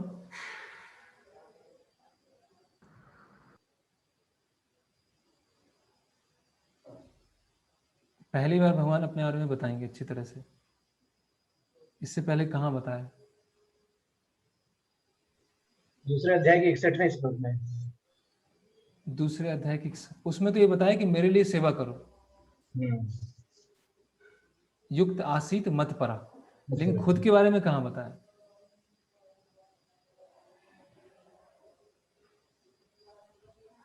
वहां बताया ना अभी। जब भगवान बता रहे हैं कि मुझे कोई भी नियत कर्म करने की आवश्यकता नहीं है ना, नामाम कर्माणि लिम्पन्ति नामे कर्म फलस्प्रिय, है ना, वो आया था ना श्लोक, जब मैं वो द्वारिका के बारे में चर्चा किया था कि भगवान एक गृहस्थ के रूप में किस तरह से कार्य करते हैं द्वारिका में रह के। देखिए श्लोक क्रमांक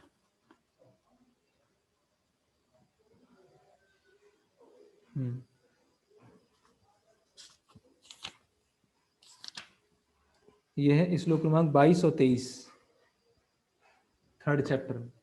नामे पार्थास्ति कर्तव्यम त्रिषु लोकेषु किंचना नाना अवाप्तव्यम वर्त एव च कर्मणि, है ना। हे प्रथापुत्र, तीनों लोकों में मेरे लिए कोई भी कर्म नियत नहीं है, ना मुझे किसी वस्तु का अभाव है, ना आवश्यकता ही, तो भी मैं नियत कर्म करने में तत्पर रहता हूँ। भगवान अपने बारे में बता रहे हैं कि मेरे लिए कोई नियत कर्म नहीं है, मुझे कोई वस्तु का अभाव नहीं है, ना कोई आवश्यकता है ना। ओके, ठीक है। तो अभी ये जो दिव्य ज्ञान है भगवान जो अपने बारे में बताएंगे, इसकी हिस्ट्री क्या है, ये कब आया था दिव्य ज्ञान? क्या अर्जुन अभी मैं तुमको जो बता रहा हूँ अभी आया है, उससे पहले भी आया है, क्या है? श्री भगवान उवाचा एवं विवत्सते योगम प्रोक्तावान अव्ययम विवस्वान मन में प्राह मनुर इक्ष्वाकु वे विपरीत। श्री भगवान ने कहा, भगवान श्री कृष्ण ने कहा, मेरे इस अमर योग विद्या प्रोक्तावान अहम अव्ययम, अव्ययम शब्द आया कि मैंने इस अमर योग विद्या का उपदेश सूर्यदेव विवस्वान को दिया। विवस्वान ने मनुष्यों के पिता मनु को उपदेश दिया, मनु ने इसका उपदेश इक्ष्वाकु को दिया, है ना। विवस्वान सूर्यदेव, फिर मनु, और मनु ने इक्ष्वाकु को दिया, है ना। और ये कब दिया है? सूर्यदेव को कब दिया है? इसमें प्रभुपाद जी तात्पर्य में यहाँ लिखा, तो काफी बड़ा इसका तात्पर्य है, थोड़ा सा हम चर्चा करेंगे। तो सबसे पहले ये ज्ञान किसको दिया गया? राजाओं को दिया गया, है ना, राजर्षियों को दिया गया। एक तरह से बाहरी दृष्टिकोण से किसी सन्यासी को नहीं दिया गया, या किसी विरक्त को नहीं दिया गया। किसको दिया गया? सूर्यदेव, जो एक सूर्य लोक के क्या है? अधिष्ठाता देव। फिर मनु को दिया गया। मनु कौन है? जो मानव जाति के क्या है? प्रणेता है ना, मानव जाति उनसे आई। और फिर इक्ष्वाकु को दिया गया। तो कहने का मतलब क्या है, प्रभुपाद जी यहीं से प्रारंभ कर रहे हैं कि समाज में जो नेतागण हैं, मतलब नेता सब थोड़ा ऐसा है, समाज में जो लीडर्स हैं, है ना, जो दूसरों को गाइड कर रहे हैं, खासकर जो ब्राह्मण है और क्षत्रिय हैं, राजर्षि, राजा और ऋषि, ऐसे राजा जो ऋषियों के द्वारा गाइडेड हैं और स्वयं फिर राजर्षि हैं, है ना, ऐसे युधिष्ठिर महाराज हैं, पृथु महाराज हैं, जनक महाराज हैं, ये राजर्षि। तो इनके लिए भगवत गीता है ना। जो प्रशासनिक अधिकारी हैं, है ना, शासन अध्यक्ष हैं, उनके लिए भगवत गीता। हम देख सकते हैं कि जो श्रील प्रभुपाद जी का जो विजन है वो कितना, मतलब अभी के समय में कैसे भगवत गीता को समझा जाए। कोई इस श्लोक को पढ़ के बहुत कम लोगों जो निष्कर्ष निकाल सकते हैं कि मतलब ये सूर्यदेव और मनु और इक्ष्वाकु को दिया गया, इसीलिए आधुनिक समय में जो लीडर्स हैं, एडमिनिस्ट्रेटिव क्लास है ना, ये जो इंटेलेक्चुअल क्लास है, उनके लिए भगवत गीता प्राइमरी है ना। पढ़ते हैं, यहां पर हमें भगवत गीता का इतिहास प्राप्त होता है। यह अत्यंत प्राचीन बताया गया है, जब इसे सूर्यलोक इत्यादि संपूर्ण लोकों के राजा को प्रदान किया गया था। समस्त, हाँ अभी देखिए, राजा का कर्तव्य क्या होता है, क्षत्रिय के क्या डेफिनेशन है, हमने देखा था अध्याय 2 में। क्षत्रिय शब्द का क्या अर्थ है? क्षत्रायते इति क्षत्रिय। हाँ, क्षतात्रायते इति क्षत्रिय, जो क्षति से हमारी रक्षा करे उनको बोलते हैं क्षत्रिय। सबसे बड़ी क्षति क्या है, अभी प्रभुपाद बता रहे हैं। समस्त लोगों के राजा विशेष रूप से निवासियों की रक्षा के निमित्त होते हैं, अतः राजन्य वर्ग को भगवत गीता की विद्या को समझना चाहिए, जिससे वे नागरिकों प्रजा पर शासन कर सकें और उन्हें काम रूपी भवबंधन से बचा सके। तो राजाओं का क्या कर्तव्य है, किससे क्षति से सुरक्षा करना है, काम रूपी भवबंधन से। ये राजा का प्राइमरी कर्तव्य। यस, उसे शत्रु से रक्षा करना है ना, बाहर से कोई आक्रमण करेगा उससे रक्षा करना है, लेकिन प्राइमरी जो रक्षा करना है वो काम रूपी बंधन से करना है ना। फिर मानव जीवन का उद्देश्य भगवान के साथ अपने शाश्वत संबंध के आध्यात्मिक ज्ञान का विकास है, और सारे राज्यों तथा समस्त लोगों के शासनाध्यक्ष को चाहिए कि शिक्षा, संस्कृति और भक्ति द्वारा नागरिकों को यह पाठ पढ़ाए। प्रभुपाद जी का ये मिशन स्टेटमेंट है, ये मिशनरी स्टेटमेंट ना। क्या है कि सारे राज्यों तथा समस्त लोगों के शासनाध्यक्ष को चाहिए कि शिक्षा, संस्कृति और भक्ति द्वारा नागरिकों को ये पढ़ाएं, है ना। मतलब जो आजकल हम देखते हैं कि जो ऐसे शासनाध्यक्ष हैं उनके पास तो प्रचार करना और ही मुश्किल हो गया है ना। किसी IAS है, IPS ऑफिसर हैं, या स्कूल के प्रिंसिपल हैं, है ना, उनके पास जाकर भगवत गीता को बताना और उनसे भगवत गीता प्रचार करने के लिए परमिशन लेना, और बहुत ही क्या हो गई, टेढ़ी खीर हो गई है ना। हम IAS या IPS ऑफिसर के पास जाएंगे, उनसे बोलेंगे कि भगवत गीता प्रचार करने के लिए सहयोग कीजिए, है ना, तो हम बोलते हैं हम तो सेक्युलर हैं, है ना, हम तो किसी भी धर्म को बढ़ावा नहीं देते, है ना। एक्चुअली सेक्युलर मतलब सभी धर्मों को सभी लोगों को अपना अपना धर्म करने की, धर्म पालन करने की स्वतंत्रता है ना। लेकिन सेक्युलर क्या हो गया आजकल, नास्तिकतावाद हो गया है ना। हम किसी भी धर्म को नहीं मानते, हम किसी भी धर्म का प्रचार नहीं करते। अभी आप आए हैं परमिशन लेने, अगर कल आएंगे, कल ब्रह्म कुमारी आ जाएंगे, फिर मुस्लिम आ जाएंगे, फिर क्रिश्चियन आ जाएंगे, तो हम किस किस को परमिशन देंगे, है ना। आज आपने हरे कृष्णा वाला प्रोग्राम चालू कर दिया, कल दूसरे आ जाएंगे, कल तीसरे आ जाएंगे, इसीलिए हम तो सेक्युलर मतलब वो समझना ही नहीं चाहते। उनकी जो बुद्धि में जो धर्म शब्द है या जो शास्त्र शब्द है ना, जैसे यहाँ पर जो राजर्षियों को बताया गया भगवत गीता, उनको उनकी जो प्रायोरिटी की लिस्ट है, उनकी जो प्राथमिकता की लिस्ट है, वो लिस्ट में नहीं है, सबसे अंतिम में है ना। तो ऐसे लोगों को लगता है कि आवश्यकता नहीं है, अगर हम एक को परमिशन देंगे तो बाकी लोग भी आ जाएंगे, है ना। लेकिन उससे और क्या हो जाती है, और उससे समस्या बढ़ जाती है ना, क्योंकि जो जितना समाज में उच्च पद पर है और जिस तरह से वो योजनाएं बना रहे हैं और जिस तरह से लोगों को इम्प्लीमेंट करा रहे हैं, तो क्या होता है कि फिर बड़ी मात्रा में लोग दिग्भ्रमित हो जाते हैं।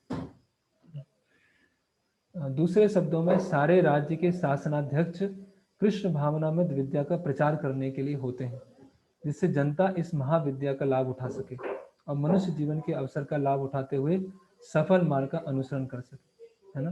तो एडमिनिस्ट्रेटिव, मेनली एडमिनिस्ट्रेशन की बात कर रहे हैं प्रभुपाद जी। जो एडमिनिस्ट्रेटिव क्लास है वो भगवत गीता को अपनाए। और प्रभुपाद जी ने अपने जो फर्स्ट कैंटो है ना, उसके तात्पर्य में भी कई बार प्रभुपाद जी ने बोला है कि अगर समाज के जो लीडर्स हैं, है ना, समाज के जो एडमिनिस्ट्रेटिव क्लास है, इंटेलेक्चुअल क्लास है, अगर वो भगवत गीता को ग्रहण करेगा तो बड़ी मात्रा में प्रचार किया जा सकता है। ओके। फिर जब हमने गीता परिचय प्रारंभ किया था, तो गीता परिचय में हमने डिस्कस किया था भगवत गीता के इतिहास को। अगर किन्हीं भक्तों को याद हो तो ये भगवत गीता कितनी पुरानी है, अगर किसी को याद है तो ये हमने लिया था। किसी को वो याद है भगवत गीता का इतिहास कैसे हमने किस तरह से 20,05,000 वर्ष। वो 20 लाख कैसे आए थे? वो सभी युगों के जो टाइम स्पैन था उसका कैलकुलेशन करके थे। बताइए, कैलकुलेशन बताइए।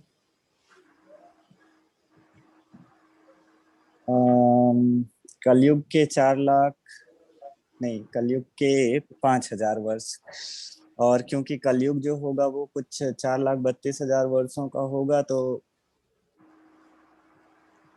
द्वापर जो है वो उसका 2 गुना हो गया, फिर त्रेता तिगुना, ऐसा कुछ कैलकुलेशन बताई थी आपने।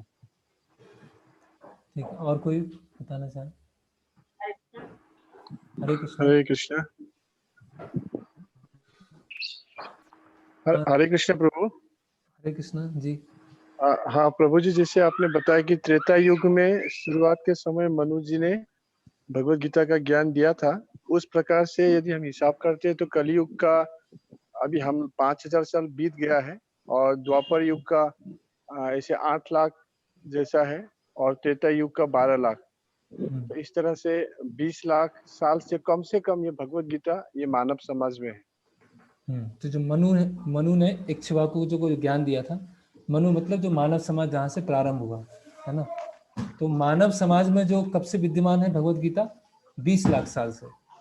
लेकिन सूर्यदेव को जो दिया वो कब से है भगवत गीता? एक प्रश्न का उत्तर आ गया कि मानव समाज में मानव जाति के लिए 20 लाख साल से भगवत गीता है। ठीक है, कैसे सिंपल कैलकुलेशन है। 4,32,000 है तो उसका डबल कितना हो जाएगा? 8,64,000। तो हमने 8 लाख ले लिया, और इसका तिगुना क्या हो जाएगा? त्रेता युग। तो त्रेता युग के प्रारंभ में बताया गया, तो 12 लाख प्लस 8 लाख, तो 12 और 8 कितना हुआ? 20। ठीक है, और 5, तो 5 को हमने हटा दिया, तो करीब 20 लाख साल पहले, 20, 21 जो भी है उस साल पहले वो बताएगा। उसके लिए प्रमाण क्या है? महाभारत का श्लोक है, त्रेता युगादो चाततो विवस्वान मनवे ददो। त्रेता युग की आदि में विवस्वान में परमेश्वर संबंधी इस विज्ञान का उपदेश मनु को दिया, और मनुष्यों के जनक मनु ने इसे उसके पुत्र इक्ष्वाकु को दिया। तो मानव जाति में सबसे पहले कब आया? 20-21 लाख साल पहले आया। और सूर्यदेव को कब बताया गया?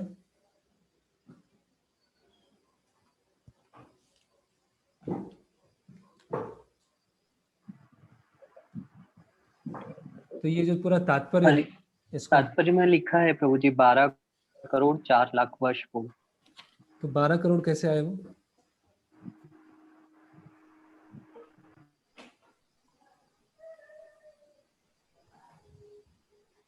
स्वाति माता जी कुछ बता रहे थे बीच में। 12 करोड़ कैसे आ गए?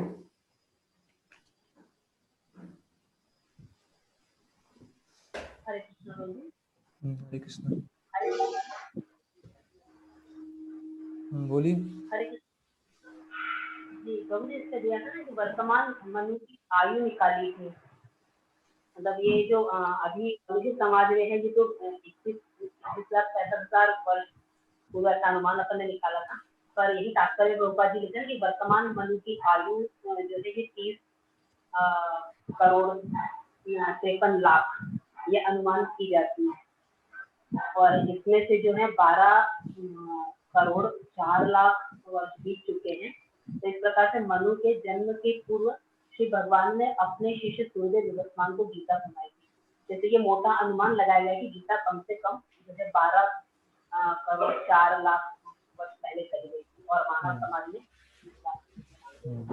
तो दो हम संख्या याद रखेंगे कि सूर्यदेव को लगभग 12 करोड़ साल पहले बताई गई, और मानव समाज में लगभग 20 से 21 लाख साल पहले से भगवत गीता विद्यमान है ना।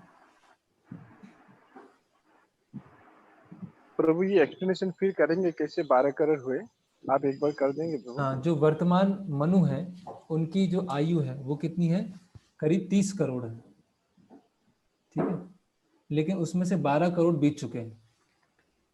तो अगर हम मोटे मोटे समझें कि जो 12 करोड़ बीत चुके हैं, तो जब विवस्वान ने मनु को बताया है तो मनु की इतनी आयु है, मतलब मनु जब राजा होंगे उस समय विवस्वान ने ज्ञान दिया है, तो कहने का मतलब क्या है, ये 12 करोड़ साल पहले सूर्यदेव को बताया गया और सूर्यदेव ने फिर मनु को बताया। तो इस तरह से वो कैलकुलेशन आ रहा है। हरे कृष्णा प्रभु जी। हरे कृष्णा। आपने बताया था बराह कल्प में जो त्रेता युग था उसमें 12 करोड़ 40 लाख साल पहले दिया गया विवस्वान को। हाँ वो तो और डिटेल हो गया। तो मनु की आयु जो है 12 करोड़ साल निकल चुकी है, इसीलिए हम समझते हैं कि कम से कम 12 करोड़ साल पहले सूर्यदेव को भगवान ने ज्ञान दिया होगा, और जो मनु ने इक्ष्वाकु को दिया है वो 20 लाख साल पहले दिया था। इस तरह से ओके, आगे बढ़ते हैं, इसको बाद में पढ़े फिर। एवं लास्ट श्लोक है, बस आज हम समाप्त करेंगे। एवं परंपरा प्राप्तिम इमं राजर्षयो विदु सकालेन महता योगो नष्ट परंतप। तो ये परंपरा के द्वारा ज्ञान राजर्षियों को मिल रहा था, और समय के प्रभाव से ये परंपरा नष्ट हो गई, है ना। तो दो तरह की परंपरा है, जैसे हम एक आध्यात्मिक, जिसमें आध्यात्मिक ज्ञान दिया जाता है, जैसे हमारी परंपरा क्या है, ब्रह्म मध्वा गौड़ीय वैष्णव। ब्रह्मा जी उसी परंपरा में मध्वाचार्य आते हैं, चैतन्य महाप्रभु आते हैं, और ब्रह्म मध्वा गौड़ीय वैष्णव। यहाँ पर जो भगवत गीता में परंपरा बताई गई है वो राजर्षियों की परंपरा है ना। इसमें इस परंपरा में कैसे एडमिनिस्ट्रेशन चलना है, कैसे राजा धार्मिक होना चाहिए, उसके बारे में, ये प्रचार के बारे में नहीं है ना।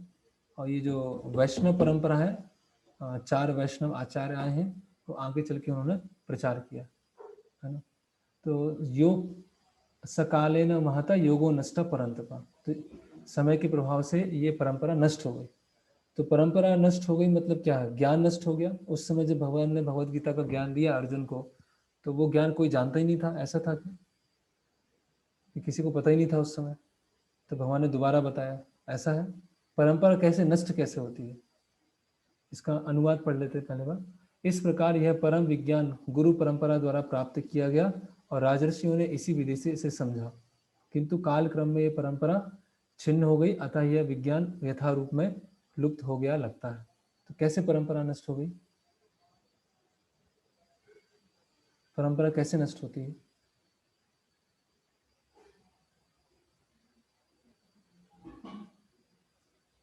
या कोई शिष्य नहीं थे आगे उनको समझाने के लिए, ऐसे नष्ट हो गई परंपरा, या उस समय कोई जानते हैं? हरे कृष्ण प्रभु जी। हरे कृष्ण प्रभु जी, क्षत्रियों ने फॉलो करना बंद कर दिया था ये इस ज्ञान को। एक हो गया क्षत्रियों ने फॉलो करना बंद कर दिया था, और युद्ध ये जो हरे कृष्णा। हरे कृष्णा।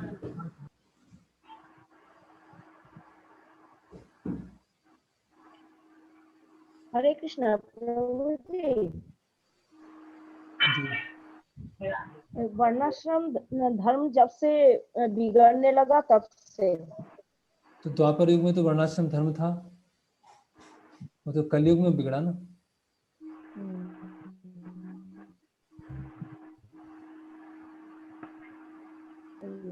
हरे कृष्ण ब्रो। हरे कृष्ण। जब एज इट इज गुरु परंपरा में पास नहीं हुआ था, तभी भगवान को इसलिए फिर से दोबारा बताना पड़ा। एज इट इज नहीं था तो भगवान को दोबारा बताना पड़ा। और कोई? हरे कृष्णा। हरे कृष्णा। तो जो संसारी विद्वानों ने जो है गीता की टीकाएं अपने तरीके से करना चालू कर दिया, राजनीतिक और नहीं, वो तो तात्पर्य में लिखा है, ये तो प्रभुपाद जी तात्पर्य में लिख रहे हैं। ओरिजिनली जो नष्ट हुआ वो कैसे नष्ट हुआ?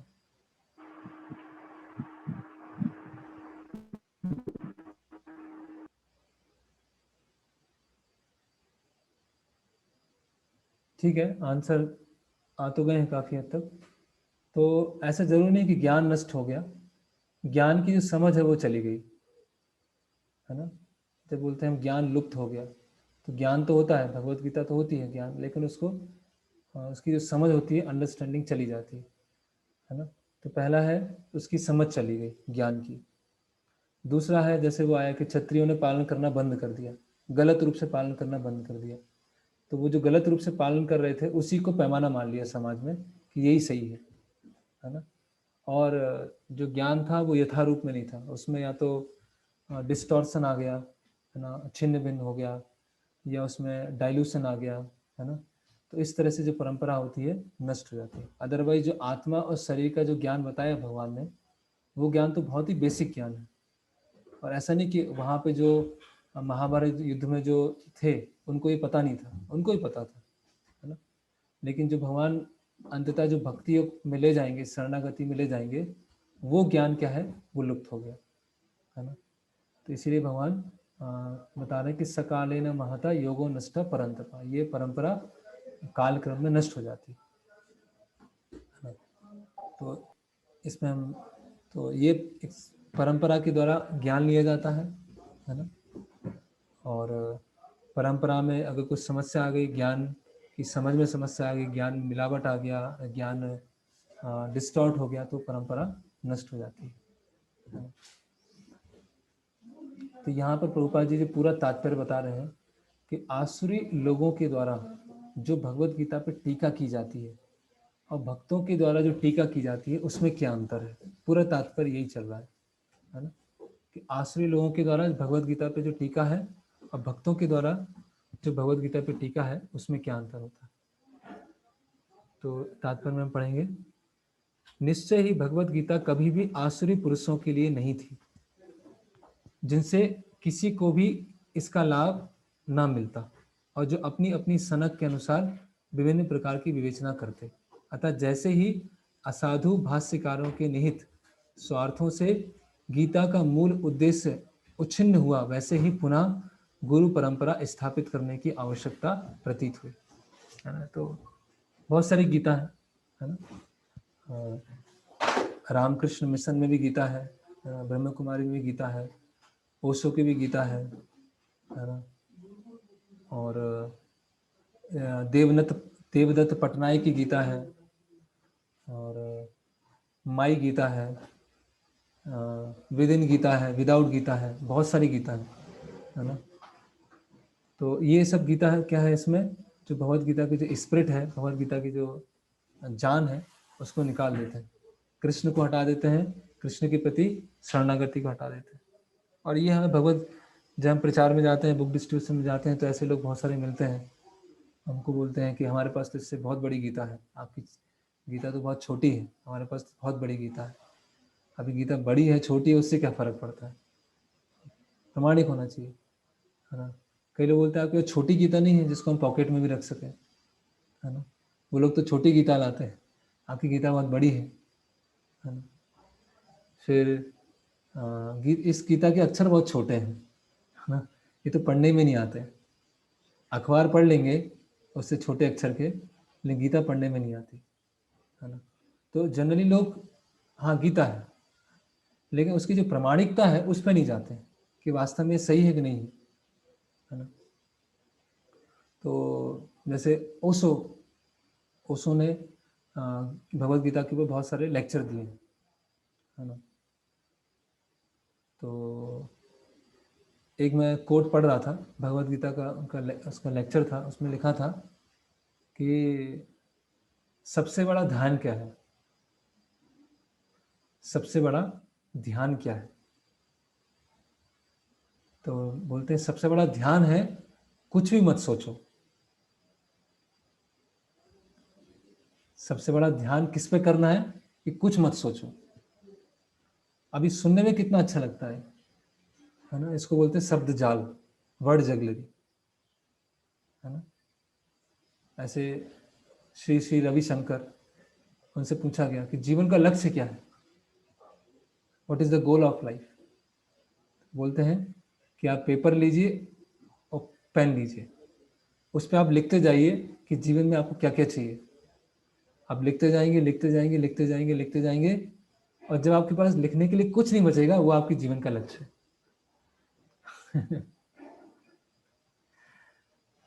घर है, गाड़ी है, प्रेस्टीज है, घूमना है, लिखते गए अभी कुछ नहीं बचा, वो आपके जीवन का लक्ष्य। तो आपके पास पूछने क्यों आए फिर हम, जब सब लिख दिया और जो कुछ समझ में नहीं आ रहा है वो जीवन का लक्ष्य है, वही तो पूछने आए थे क्या है। तो ऐसे लोग क्या हैं, ऐसे जो इम्पर्सनलिस्ट लोग होते हैं, वो भगवत गीता पे टिप्पणी लिखते हैं, है ना। ऐसे मैंने इसी ग्रुप में बहुत सारे फोटोज शेयर किए थे जिसमें अलग अलग गीता बताई गई, है ना। और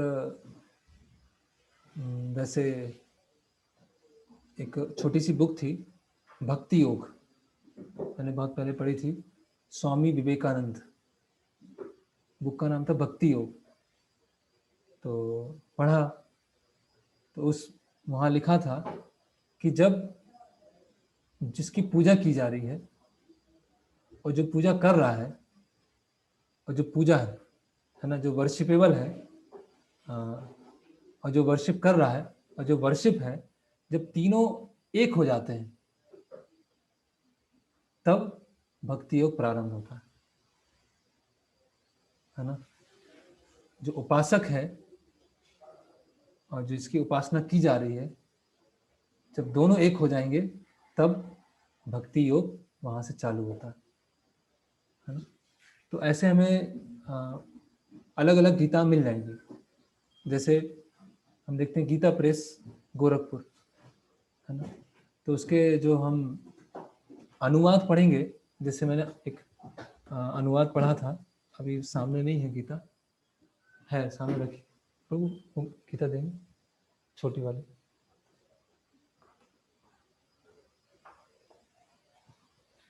तो ये भगवद गीता प्रेस की गीता है, इसका 7वां अध्याय है और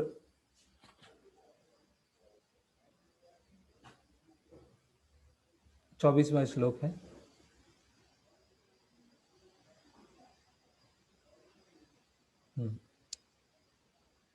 नहीं, इसका श्लोक देखते हैं,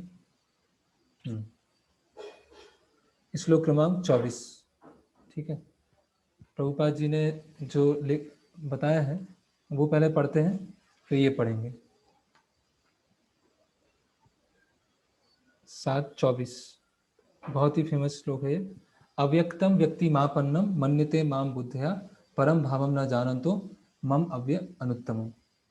प्रभुपाद जी बता रहे हैं, बुद्धिहीन मनुष्य मुझको ठीक से न जानने के कारण सोचते हैं कि मैं भगवान कृष्ण पहले निराकार था और अब मैंने इस स्वरूप को धारण किया है, ठीक है।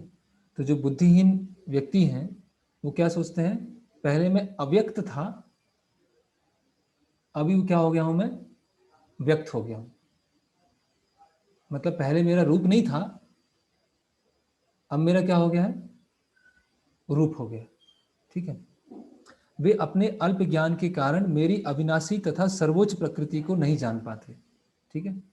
मम अव्यय अनुत्तमम, मेरी अविनाशी और सर्वोच्च प्रकृति को नहीं जान पाते। ठीक है। अभी यहां आते हैं गीता प्रेस में। बुद्धिहीन पुरुष मेरे अनुत्तमम अविनाशी परम भाव को ना जानते हुए मन इंद्रियों से परे मुझ सच्चिदानंद घन परमात्मा को मनुष्य की भांति जन्म कर व्यक्ति भाव को प्राप्त हुआ मानते हैं। समझना ही बहुत मुश्किल है। अगर ध्यान से पढ़ेंगे कि जो बुद्धिमान व्यक्ति है वो किसकी, बुद्धिहीन व्यक्ति है वो किसकी पूजा करता है, जो सच्चिदानंद रूप है, सच्चिदानंद परमात्मा रूप है, उसने जो मनुष्य रूप लिया है, उस मनुष्य रूप की जो पूजा करते हैं वो बुद्धिहीन व्यक्ति है। प्रभुपाद जी क्या बता रहे हैं, जो बुद्धिमान व्यक्ति हैं वो समझते हैं पहले निराकार थे अभी साकार हो गए। ठीक है। गीता प्रेस में क्या आ रहा है, बुद्धिहीन व्यक्ति मुझ सच्चिदानंद परमात्मा जो मनुष्य रूप लेता है उसकी पूजा करते हैं। देखिए कितना बड़ा अंतर है। अभी कोई सोचेगा कि सही क्या है, आप इस्कॉन में है इसलिए प्रभुपाद जी की मान रहे हैं, गीता प्रेस तो बहुत फेमस है, वो गलत कैसे हो सकती है ना। तो इसीलिए अभी क्या करना पड़ेगा, हमें समन्वय करना पड़ेगा, हार्मोनाइज करना पड़ेगा कि किसका वेटेज जाना है। हम प्रभुपाद जी का स्टेटमेंट माने कि पहले वो निराकार था फिर साकार आया, या गीता प्रेस में लिखा हुआ है कि बुद्धिहीन व्यक्ति सच्चिदानंद स्वरूप जो मनुष्य रूप लेके आता है उसकी पूजा करता है, किसका वेटेज माने। ठीक है। तो अब इसका समन्वय कैसे किया जाए, तो 7वें अध्याय का 7वां श्लोक भगवान क्या बोल रहे हैं, मत्ता परतरम नान्यत किंचित अस्ति धनंजय, है ना, कि मुझसे ऊपर और कोई परम सत्य नहीं है। तो भगवान जब अपने आप को स्थापित कर दिया 7वें अध्याय के प्रारंभ में कि मुझसे ऊपर कोई नहीं है, तो ऐसा कहना कि जो सच्चिदानंद स्वरूप जब मनुष्य रूप में आता है उसकी पूजा करने वाले बुद्धिहीन होते हैं। तो देखिए कितना ज्यादा ये मिसलीडिंग है ना, कितना ज्यादा ये भ्रमित करने वाले है। ऐसे इसमें बहुत सारी हमको मिल जाएंगी, है ना, बहुत सारी अलग अलग गलतियां मिल जाएंगी।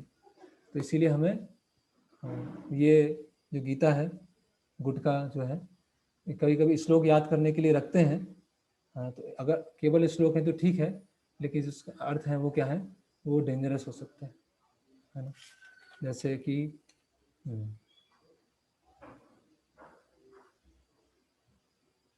ठीक है, इसको फिर हम और अगली बार चर्चा करेंगे। तो यहाँ पे हम समाप्त करते हैं। अगली बार हम गुरु शिष्य परंपरा डिस्कस करेंगे, जो प्रथम अध्याय के प्रारंभ में दिया हुआ है भगवान कृष्ण से लेकर शील प्रभुपाद तक, कि उसमें अलग अलग जो आचार्य आए हैं उनके जीवन के बारे में थोड़ा थोड़ा ऊपर से मध्वाचार्य और मध्वाचार्य संप्रदाय के बारे में देखेंगे, फिर चैतन्य महाप्रभु से कैसे लिंक हुआ उनके बारे में देखेंगे, और कुछ और जो गीता है जो इस तरह की अलग अलग मिसलीडिंग और जो हमको दिग्भ्रमित कर रही हैं समाज को, उसके बारे में चर्चा करेंगे। हरे कृष्णा। 1 या 2 प्रश्न लेंगे, उसके बाद समाप्त, अगर किसी का है तो।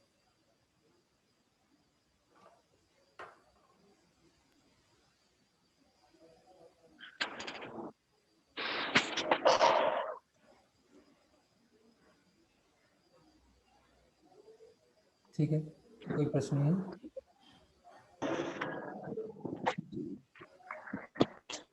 हरे कृष्णा प्रभु जी। हरे कृष्णा प्रभु जी, ये दूसरी जो गीता है जिसमें बताते हैं कि भगवान कृष्ण को मान ही नहीं रहे, तो वो गीता कंप्लीट ही कैसे होती है? जैसे कि 10th चैप्टर है या 11th, तो उसमें तो भगवान ने सब अपने ही बारे में बताया है। तो वास्तव में वही है, वो भगवान को मारने का प्रयास कर रहे हैं, भगवान की वाणी से अपना चलाना। जैसे अभी हजारों सालों से लोग जानते हैं कि भगवान कृष्ण ने गीता बोली। 80 साल पहले लोगों को पता चला कि शिव जी ने गीता बोली, शिव बाबा ने गीता बोली। कृष्ण के अंदर शिव बाबा आए थे। कितना मतलब तर्कहीन है, कितना इलॉजिकल है, और उसको लोग मान रहे हैं। अभी कोई बोले कि शिव बाबा ने उपदेश दिया है तो नहीं मानेंगे। लोग बोलेंगे कि शिव बाबा ने गीता बोली तो मानेंगे, क्योंकि गीता के ऊपर लोगों की श्रद्धा है ना। तो ये समस्या हो जाता है। जैसे वो मधु कैटब थे ना, राक्षस, वेदों का ज्ञान चुरा के ले गए थे, तो हैग्रीव अवतार आया और हैग्रीव अवतार ने मधु कैटब को मारा।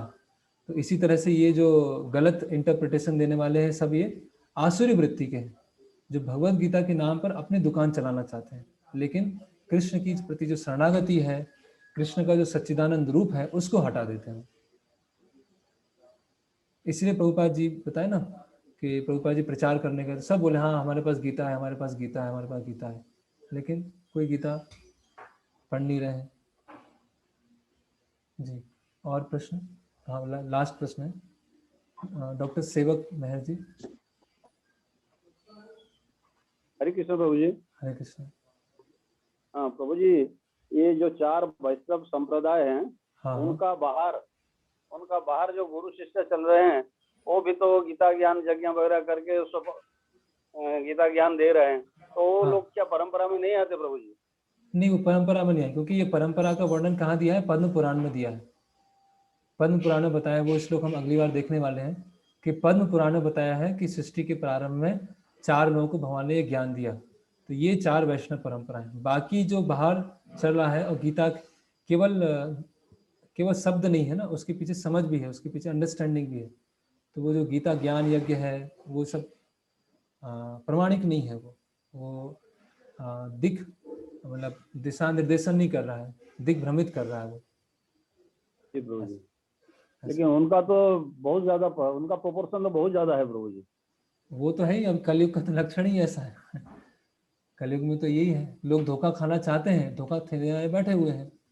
किसी को नहीं चाहिए कि 4 नियमों को पालन करें, किसी को नहीं चाहिए कि अपनी स्वतंत्र इच्छा छोड़ें और गुरु की मतलब वास्तव में शरणागति लें, किसी की इच्छा नहीं है। तो गीता के नाम पे मिल जाता है, हाँ अविनाशी अव्यक्त, उसकी शरण लेना है। अभी वो अविनाशी अव्यक्त तो दिख ही नहीं रहा है, लेकिन गुरु तो दिख रहे हैं। गुरु बोलेंगे ये करना है, ये नहीं करना है, लेकिन अविनाशी अव्यक्त तो दिख ही नहीं रहा है। तो हमने शरण भी ले ली अविनाशी अव्यक्त की, निराकार की शरण भी ले ली, और हम धार्मिक भी कहलाए और गीता भी पालन नहीं कर रहे। इसीलिए मायावाद क्या है, बहुत बड़ा वो क्या है, निराकार ब्रह्म की शरण। निराकार तो कुछ बताने नहीं आएगा, अविनाशी कोई बताने नहीं आएंगे। हम आध्यात्म भी कहला रहे हैं और गीता ही फॉलो कर रहे हैं, और फॉलो करने के लिए कुछ नहीं कर रहे। ये है समस्या। आप लोग भी थोड़ा सा इस पे शोधन करके कि अलग अलग गीता क्या है समाज में, कौन कौन सी गीता चल रही है, वो लेके आइएगा अगली बार, तो थोड़ा सा और इसमें चर्निंग करेंगे। ठीक, हरे कृष्ण। शिल प्रभुपाद की जय। भगवद गीता यथारूप की जय। निताई गौर प्रेमानंदे। हरि हरि बोल।